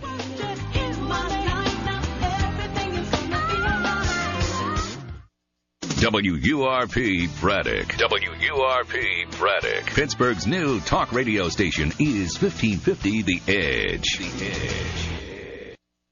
Virginia Burden is helping to build a new home for herself and her 3 grandchildren. I've never had a home of my own. I want to have a house so they could be proud of me. Virginia is partnering with Habitat for Humanity to build a simple, decent, and affordable home for her family. She is helping to build her house and will buy it with a no-profit, zero-interest mortgage. When someone becomes a homeowner, it gives them a sense of pride. They feel like they are part of something. This is a chance for a woman to give her grandchildren a real home. An all-women team of volunteers, friends, and co-workers is helping to make Virginia's dream of homeownership a reality. Habitat is building this house. Women are nailing the nails. These women are just awesome. I would just like to thank all of the women from the bottom of my heart. Habitat for Humanity. Building homes, changing lives. Support the work in your community. Visit Habitat.org. When we move in, my grandkids are going to be dancing.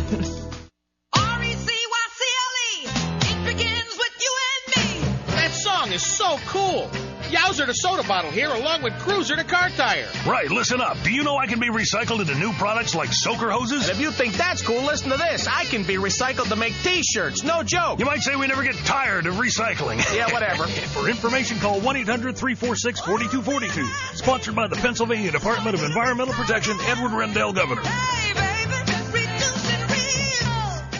teach your child the responsible use of online resources. Tell them up front what your rules are for Internet use and the consequences of breaking them. Take some time to explore valuable uses of the Internet with your child. This safety tip brought to you by Pennsylvania Learners Online Cyber School. For more information on how your child can attend classes from home at no cost to you, visit www.palearnersonline.net or call the Allegheny Intermediate Unit at 412-394-5700. Hi, this is Jeff Schneider. Tune into my new talk show, The Unshow, every Monday through Friday at 2 p.m. on 1550, The Edge. The Unshow It's a Pittsburgh call-in show for the disenfranchised, the mad as hell, and the chronically dyspeptic. But more importantly, The Unshow is the last line of defense against turning your boss's head into a wind instrument. Join me, Jeff Schneider, for The Unshow every Monday through Friday at 2 p.m. on 1550, The Edge. They're in your bathroom cabinet, under the kitchen sink, in your garage. They're ordinary household products that kids as young as 10 sniff to get high. What these kids don't know is that sniffing can cause instant death. Talk to your kids. Know where they're going, who they're with, and what they're doing. If you know what your kids are up to, they're much less likely to sniff inhalants. For more information, visit drugfreepa.org. A message from Drug Free Pennsylvania and the Partnership for a Drug-Free America. Hey everybody, I'm Ben Mankiewicz. And I'm Cenk Uygur. Together we're the Young Turks, and you can catch us every weekend on The Edge, 1550 AM. The Young Turks, the best talk show in the country. Because we don't make the news, we make the news sexy. So check us out and listen to the Young Turks. Saturday, 2 to 6 p.m., Sunday, 4 to 6 p.m. on The Edge, 1550 AM. Don and Mike on The Edge, 1550. Order the double cheese and sausage. Right here, dude. Am I hallucinating here? Just what in the hell do you think you're doing? Learning about Cuba, having some food. Mr. Spicoli, you're on dangerous ground here. You're causing a major disturbance on my time. You know, I've been thinking about this, Mr. Han. If I'm here and you're here, doesn't that make it our time? Certainly there's nothing wrong with a little feast on our time. You're absolutely right, Mr. Spicoli. It is our time. Yours, mine, and everyone else's in this room. But it is my class. Hamilton, Brandt, Kornfeld, up front. Mr. Spicoli has been kind enough to bring us a snack. Be my guest. Help yourselves. Get a good one. The Don and Mike Show. If you haven't heard it, it's new to you. If you have, shut up and listen anyway. That's the right. Best of Don and Mike. And welcome back to the Best of Don and Mike, everybody. Whoa, I dig that crazy music, Beth. I love it. Anyway. I'm dancing, Joe. Here we are, feeding you down the Westwood One Radio Network because Don and Mike got to go home early because here in Washington we have a Redskins game. So it's myself, Joe Ardinger, the legendary Joe Ardinger, with you on this Friday evening with... Ellen McBride. Helen Lejos. And her 24-karat gold corduroys. Yeah. Anyway, what's this all about, Helen? This is about football because we've got football on the mind, and Don and Mike and the crew went to Super Bowl 38. All right, so it's Super Bowl 38. It's the Best of Don and Mike on the Westwood One Radio Network. We're broadcasting right now live next to Alan Line One's leather coat. His oversized leather coat. He's here. Where are my questions for Alan, our next guest? Alan. Is Alan going to be a guest on the show? Yes, he is. Alan, would you like to slap on the headphones and the microphone here? Here he is, our general manager, Alan Line One. He's taking off his leather coat. There's no real need to take that coat off. You won't be staying that long. Now, Alan, here are the reasons that we're here. We're here because our network, Westwood One, sends us these things. They sell it to advertisers, and it's great. And we're supposed to get guests to come on the show. Sure. Thus far, we've had but the fact that you're on shows how big time guests, right? Right. We're having a little issue with that at this particular Super Bowl. So being as now we have to fill a couple of minutes with you because the crazy old guy with the Hawaiian shirt, we don't think he can take a whole segment. Just a couple of sample questions I had written down for you. How was your ride in from the airport? My ride last night? Yeah. Yeah, coming in. Very nice. Very nice. I had a Hertz rental car. Why did you ask that question? Yeah, why did you ask that question? Well, because by the way, hello, Don. My Hertz rental car. Hi, Al. I thought you might have some information because I thought we were going on the whole his life is better than ours. I'm building on that. Yeah. This is a woe is me. Can I get more specific on that? Can I follow up and say, could you please do Alan describe your ride? Was it in a limo? Was Mode it of transportation? Was it a cab? Was it a limousine? I want to know, who do you know? What do you mean? How do you get this information? Listen, and this is the bottom line of what we want to know with you. Was it a limousine, Alan? Of course it was. It was a limo, yeah. Of course it was. Okay, Yes, it was. check one. Okay. Meanwhile, good. I'm glad you asked that. How is it that you're here? Why are you here? We're here because the network sold it, and we're here doing the show. Why are you here? Why are you in a better hotel than we are in? Why do you have a better car than we have? Why are you here? You know what? I've asked myself that question all day today. As a matter of fact, I'm going to start asking myself that question right now. Listen, I know one thing about you. You didn't pay for this trip. You do know that about me. You didn't pay for this trip. So I wouldn't be here if I did. You certainly couldn't be here because you've done such a great job over the last year running the station. No. So how is it that you're here? You're here on the company's dime. I'm actually not here on the company's dime. I'm here as a guest. You're a guest. Would you like to share who you're a guest of? One of our fine sponsors. One of your good friends. One of my good friends. I'm a guest of Dan Snyder, Betsy and I. Oh, my. You bastard. Oh, no. What betrayal. What betrayal we feel. Mike, I've before with David Modell. I understand that. Oh, and you brought Hedges, too? Hedges is here, too? Hedges is here. Is he staying at the same fancy hotel? I believe he is, yes. I haven't seen him yet, but... And no, I did see him on the treadmill this morning. What a sight. He was on the treadmill? Oh, yeah. How are your game tickets? I don't know. I haven't seen him yet. And how's Steve Johnson like in Houston? Steve is in Maryland. Oh, will you be going prison? Steve is not here today. Will you be going to the fancy commissioner's party this evening? No, I won't be. Oh, you're not? You don't have a ticket? Does that make you feel better? It does, Okay, good. Are you going to the CBS Westwood One party that we've not been invited to? You have been invited to. Really? Where would the invitation be? Larry has said you will be there, and I believe he spoke to Charlie. Help me out here. I spoke to Larry, and Larry said you're invited. Larry said we'd love to have you at the party. Well, there's this little thing that Larry had in his hand that was a printed invitation. You know what? I never got an invitation, but I'm inviting you, and you, and me. You. Wow. But really, wow. So the bottom line here, and we don't have to make any secret of it, is we are just sick jealous. Yeah, jealous about. We sit here. The one thing we can see from this metal prison that we're doing this broadcast. This is some setup. The one thing we can see out the window from Radio Row, where we're here with all the other smelly disc jockeys, is your fancy ass hotel. That's the one thing we landmark. can see. That's the landmark, and we can see how convenient it is. You're centrally located to everything, aren't you? I am. Do you have the use of a limo at your disposal? So wait a minute, hold on. You are here on Snyder's dime. I mean, I work some favors with the Ravens, but I did not get to stay at a hotel like that. Well, I thought, didn't you work something out with David? Yeah, I did. Listen, hello. It's called. I'm at the Marriott. Oh. I'm at a Marriott that's next to a grocery store. Oh, okay? Well, that's convenient. His grocery store. No, it's not convenient. If you get hungry. It's 22 miles away from here. You're at the fancy hotel, and you son of a bitch, you were on Dan Snyder's plane coming down here. But wait a minute, and I'm bringing up you got all the info, don't you? You were on Dan Snyder's personal plane. Excuse me, I didn't know that.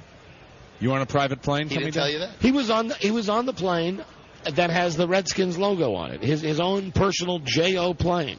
Oh, my God. You know what? Should I leave? Sit here. Should I leave now? We're busting our balls. So hold on. Hey, listen, I am sick to my stomach. I know that I got issues with Dan Snyder. Is that the plane that's the same size as the plane in Stuart Little?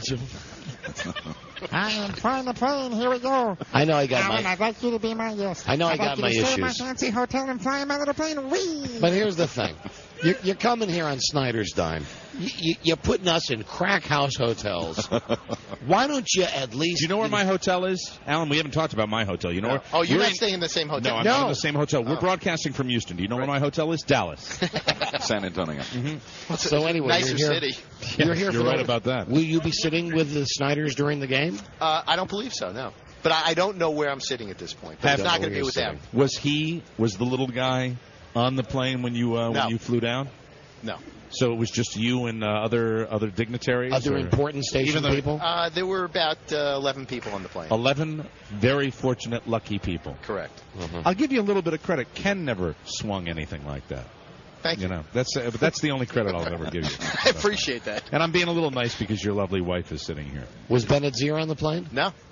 Really? Yeah, don't lie to me. Swear to God. Don't lie to me. Swear to God. I know I'm getting too inside here, but I just want to make sure of everybody that was on the list. Hedges was on. Did he bring his wife too? Yes, he did. Really? All right. And it was all couple thing. A lot of couples. Yeah, mostly couples. Okay. Swinging couples. Was there any swinging that went on the plane? No, but I will tell you a cool story. I was working out this morning. Oh, that's a cool story. With Nelly and Reggie Jackson and Peyton Manning. Really? F you. Yeah. You know what? Not to make you feel any worse. I came down this morning waiting for the Hertz guy. Waiting after 2:30 in the morning. Who are you waving at? Jim McClure. Oh, you know, Jim Strap is over there. Now it all comes. Just having you there grinning makes this thing just that much better. He's our next what do you guy. want? I haven't seen him in 2 years. He shows up right behind Well, me. go have a good time. Jim McClure, who's also, hit the lucky train somewhere in his career, I mean, now working with Pam Anderson. Yeah, how did that happen? Jesus Christ. I mean, what's wrong with the world? What's wrong with Everything us? is upside down. Everything's totally upside down. Yeah. He's staying at the nice hotel. He's going to the game. He's going to all the fancy parties. And I'm staying in a hotel room without even a bathroom. I'll tell you what. I'll trade paychecks with you guys. All right. Okay. You win. You want to do that? Okay, Alan. Haha. Everything's good. He's so proud of himself. He's going to walk away with Betsy just going, hey, I got them, didn't I? Yeah. Then we'll throw a spitball at his neck. That's good. Listen, we have to move you out now because we have a more important guest joining us. Thank you, Alan. Have a good time. Will we see you at the party tomorrow night? No, I thought the party was tonight. Well, there's one tonight and one tomorrow night. Well, now which one are we invited to? Both. Both. No, I'm leaving tomorrow morning. All right. So what about the party tonight? Where's There's this a party? cocktail party between 5 and 7. Oh, and our show ends, that is So you can't Central go Time. tonight. Our show ends at 6. Tomorrow night, 7 to midnight. Let me ask you, I'm going to make you a little more uncomfortable. Where are you going to dinner tonight after that? Do you have a special exclusive? What the hell was that? I think that was Mike and the Mad Dog farted. Where are you going to dinner tonight? No plans. Oh, really? Yeah. He's lying. No. We may. You're going to the best restaurant in Houston, aren't you, to eat the best food? And you're taking a limo there, aren't you? I'll get a doggy bag for you. Thank you. Appreciate it. All right. Goodbye. Get out. Just get out of here. Get out of here. Thanks for coming by. Thanks, man. Alan line 1. Thanks for coming by. It's our boss, sort of. There he is. There he goes. Bye, Betsy. Bye, Betsy. Bye-bye. She's lovely. She She said don't say anything about to her on the radio. What would I say about you, Betsy? Except you look like Carmen Soprano. You're wonderful. No, I mean, that's a compliment. That's right. Absolutely. But your husband's a guy that here you go. I like this. No, I like this guy because this guy brought us. I think he gave us macadamia nuts that were like awesome. I ruined my day. Wait, get a mic. Slap on a microphone there, my friend. Let's say hello to Rob. What is this guy's name? This is Wayne Lavelle. Super Bowl Wayne. Super Bowl Wayne. Super Bowl Wayne. Hi, Wayne. God. Hi. Welcome. I can't believe we flew all night, and I sat outside in a thunderstorm for 2.5 hours and stayed up until 2:30 in the morning so we could do this show. Hi, Wayne. It's great to see you. How are you? Aloha to you, too. So are you, what are you? How did you get up here? Are you a DJ or what? What do you do, Wayne? Well, I'm a sports talk show. I'm the most exciting guy on University of Hawaii campus. And I guess I'm basically a cheerleader for everybody that comes around here. I've been to 27 Super Bowls this year. Wow. And this year alone? I thought they only played one a year. Oh, you mean this year it's 27? Hey, that's pretty good, 27 in 1 year. I got to tell you, that's pretty good. But now, you're on a radio station, KU... Oh, that's the way I feel, too, you know. KUMU? KUMU, yeah. All right, he's bringing the card out. KUMU. How you doing, Don and Mike? All right. This is... right here on the island, right here in Houston. Super Bowl Wayne. Super Bowl Wayne, sports director. You know, it sounds to me like you run such a bare bones radio station, I'm amazed that you are not currently running the Don and Mike show. That's true. Wayne, you guys have been in the business a long time. I can tell that, you know. We have. Wayne, you brought a calendar with what, the beautiful women of Hawaii. Are you promoting that? Well, I'm not promoting it. I'm giving that to you guys. Thank you. Know? So you nice. can put it in the office, you know, because there is one in there where they got twins, so you can split it, you know. So Wayne, have you banged any of the women that are in this calendar? No, I don't do that kind of stuff. Hey, Wayne, you know the guy Steve Sable from NFL Films? Absolutely, I know Steve Sable. You ever give a thought to maybe he might swing both ways? I don't know about that. Have you thought about it? Let's think about it for a second. Look, I went to Hollywood, you know, and there's a lot of queens in Hollywood. I had a couple guys say I was one, but I wasn't, you know. You weren't? Right. I used to dance on American Bandstand, you know. Did you really? I had hair and Hollywood Go-Go and Chivalry and all those May I things ask, if you don't mind, Wayne, may I ask how young you are, sir? Could I ask that question? I turned 58 January 15th. 58. You know, 58. Thank you, Rob. But I'm going on 17, you know. That's all true. this excitement. Now, you say you spend time on the campus of the University of Hawaii, is that right? Yeah, it's only about 3 blocks from my house, so you know you get a lot of chances to go over there. So do you hang out with the co-eds over there? Is that what you do? I hang out with June Jones, you know. He tells me what's going on, what kind of plays. Why is this guy at the Super Bowl? Yeah, why are you at the Super Bowl? I mean, I know why we're here. Although He's Super Bowl Wayne, Don. I'm rapidly losing focus on that fact. I tell you, I represent Honolulu, Hawaii. I represent the islands of Hawaii. I do a lot of aloha. I'm an ambassador. Ah, you're an ambassador. I can hear myself. All right, this is rocking. You're an ambassador. That's very good. I'm representing Honolulu, and I do a lot of sports talk. I'm basically a super fan. And before I started being a radio, working with Russ Francis over there in Honolulu, you know, an ex-Patriot. The tight end, right? The tight end, you know, for 49ers. And does he live over there, Wayne? Does he live over there? Well, he was over there a couple of years ago. His father started big wrestling stuff, you know, so I think he's wrestling up and down the coast, you know. You ever check out Jim Neighbors and his macadamia nuts? I never check him out, but I go to hear some of his concerts, you know. He does a free concert. Now, what about him? Huh? I think that, I used to work for this Liberty House thing there, and he used to come up and he wouldn't leave. He always wanted to sign more shirts and more shirts, sure. And he gave me a real good handshake that wasn't the very strongest that I ever felt, you know. Thank you for the answer, We appreciate that. Super Bowl Wayne. You really did give us a nice gift of those macadamias. Hey, there are a lot of weird people that come here around Super Bowl. Isn't that right, Don and Mike? Absolutely. Yes, you know, and I guess I fit into that bill. You know? do, Wayne, but you're a very nice man. Now, let's compare notes, Wayne. Who's the biggest celebrity you've interviewed during this Super Bowl thus far this year? I guess it'd have to be Yanni. Yanni? Yanni. You mean the musician? The musician. That I read that during the opening ceremonies, which were devised by our man Jim Nance, that the opening theme to the Super Bowl, there was a theme written and performed by Yanni. Well, there you go. Well, I mean, what can you say? You know, Yanni isn't too bad. And here's the theme to our show. I guess that means I'm out, guys. No. We're not playing out yet. Listen to this song, Wayne. Big and bright. Here we go. Deep in the heart of Texas. Thank you. Yeah, that's right. I tell you, deep in the heart of Texas, that means you got to get in the island of the 610 freeway. And whenever you're going anywhere, it's 610. And you're going north, you're going west, you're going east. And I got lost about 25 times on that island. It's crazy. Wayne, are you Mike? drinking at all today? I'm ready to drink right now. Hey, Mike, I have a question. Tomorrow I celebrate not having a drink for 16 years. Oh, congratulations, Wayne. Fantastic. That doesn't mean it doesn't take legal medicine. Right. Now, what are you saying there? I don't know why. Mike, do you think Mark Schlereth would remember us? He looks different. Man, he's lost weight. He sure has. He's off the roids. Stinky? Yeah, Stinky. Hey, Stinky! Wait, hey. No, he doesn't know who we are. Hey, I like you guys. You guys are terrific. I want you to know that. You guys are terrific. Will you come to the Pro Bowl, you know, and I can get you a ticket right to the Pro Bowl on the field? All right, I'll put a sock in it for a second, Wayne. He didn't recognize us, did he? Rob, why don't you say... ask Rob, just go over specifically, ask if he recognized the two gentlemen. Just yell at us, say, hey, Mark Schlereth, this is Don and Mike. These guys used to have you on your show before you became a pretty boy ESPN announcer. Hey, Mark Schlereth! Mark, this is Don and Mike, and they used to have you on their show before you were a pretty boy on ESPN. Remember? That's Super Bowl Wayne. Thank you.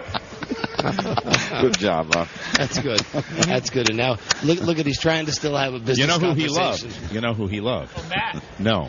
He loved a character on our show. More than any. He loved Charlie. Is he? Remember Charlie? Charlie Stuang Stabalak. No, he is.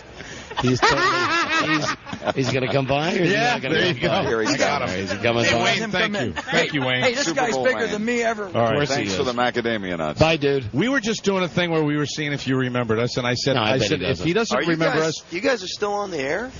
Yeah. Come on. Jesus Christ, you look different than when you played for the Sexy, Redskins. Yeah, you're just dreamy. Yeah, absolutely. Yeah, that's what they call me, the dreamy Mark Schlereth. So, Stinky. Yes.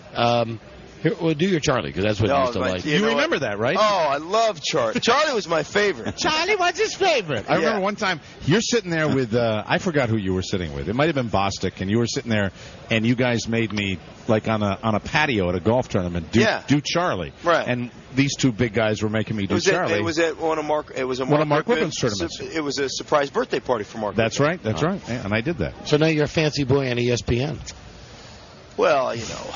Come on, what you are you are. gonna do? What are you going to do? Look at you. At least you don't have to sit with Mark Malone, right? He's moved away. Mark is doing more college games now. Yeah, right. He went away from the studio stuff and going strictly to the college games and that type of thing. So yeah. How many Botox sessions have you had? Can I tell you something seriously? Your face is so chiseled.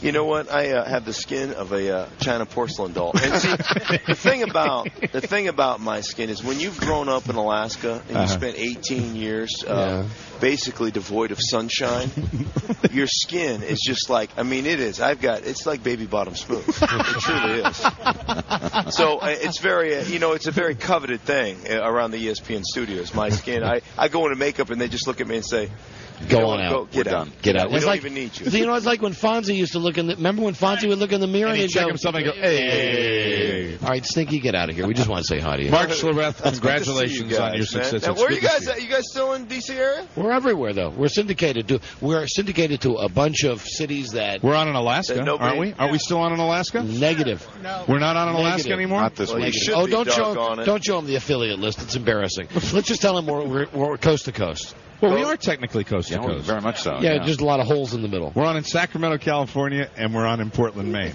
and some stations in between. There you go. There's nothing wrong with that. Nothing wrong with that at all. Nothing wrong. All right, with that. Stinky, get out of here. All right, we just want to say hi. Mark Schlereth, good to see you again. Because if we didn't embarrass you, you would have just kept walking by. He falls in the category of people that we would scream at to get their attention. Stinky, do you want a signed picture of us? Would you like a signed picture of us? Okay, all right. He'll be back, Don. That's 0 for 2. That's good. Well, we're trying. We're 0 for 2, giving no one wants a. No, Wayne will take it. No, Wayne he will would take it. Yeah, and we should explain why Mark Schlereth, formerly of the Redskins and the Broncos, is known as Stinky. And doesn't he also, as far as NFL linemen, hold some sort of record for knee operations? Yeah, Didn't he have like 14 knee operations or something? Something like that. How many brain operations? I'm not sure. He looks. I have not seen him on 3, ESPN. Rob? You've seen him. That's a transformation from I'm a guy telling when you. he played, when he looked like the Michelin Man, and now you see him sit down. I didn't have the balls to say it to his face, but I'll say it. What I really thought when he walked up, he's not taking the roids. Look at him. He looks amazing. Yeah. Look at him. I mean, Buzz could beat him up now. Mm-hmm. Okay, all right, let's not get nuts. God, he's cute. Let's not get nuts. God, you're cute. God, he's cute. Really? And look at that. Look at that hotel. Look at that hotel. Why must you torment me, Alan Line 1? God. I could throw a rock out the window of this place and throw a rock through his window in his room. Let's do it. We're going to have to talk to him also when we get back about hiding behind his wife the way he did, too. He knows we're men of honor. That bastard. Yeah, that's the first thing Carm said. She goes, hi, it's great to see you. Please, don't talk about me. Don't talk about me. Don't talk about me. Don't talk about that woman is not your aunt. Oh, poor you. That woman is not your aunt. So, Alan, I thought you did very well. You stood up to their scrutiny. Especially at the end. I thought when you made the comment about how much money they make, that was touche. Make love to me. Make love to me now. With the coat. Take me at the fancy hotel. In the limo. Make love to me, and then let's go to the mini bar. Fantastic. And also, don't tell them about where we're having dinner at the fancy place that they can't come to because they're DJs. Invite them to the party that we know they can't come to. That's fantastic. We got to go get on Dan Snyder's plane. I can't believe sickening. It. Makes me sick to my stomach. That is sickening. When we come back, it's a good thing we're ramped up. Jim Nance, Mr. No Show, is going to be calling in here in a second. Oh, good. Now, keep in mind, as we've said, Jim Nance is as of this moment, still a very good friend of ours. He is. this was the time. We're coming to the Super Bowl, to his city. There's an outside shot. This will be one of his most difficult tasks during the Super Bowl week, is being on this show when we get done with it. I told a lot of people, this is not going to be a Leah segment. No, but we are going to share with him, much like with Alan Leinwand, how we're feeling, which is pretty damn low today. And because he's not our boss, we can really let him have it. Absolutely. We will show him our ire. Thanks for ignoring us, Mr. Superstar. Jim, we won't be ignored. We won't be ignored. Here we are in our trough. Here we are in our pig slop trough, just trying to eke through this broadcast. Super Bowl 38. We're live in Houston. Be right back. This is the Don and Mike Show.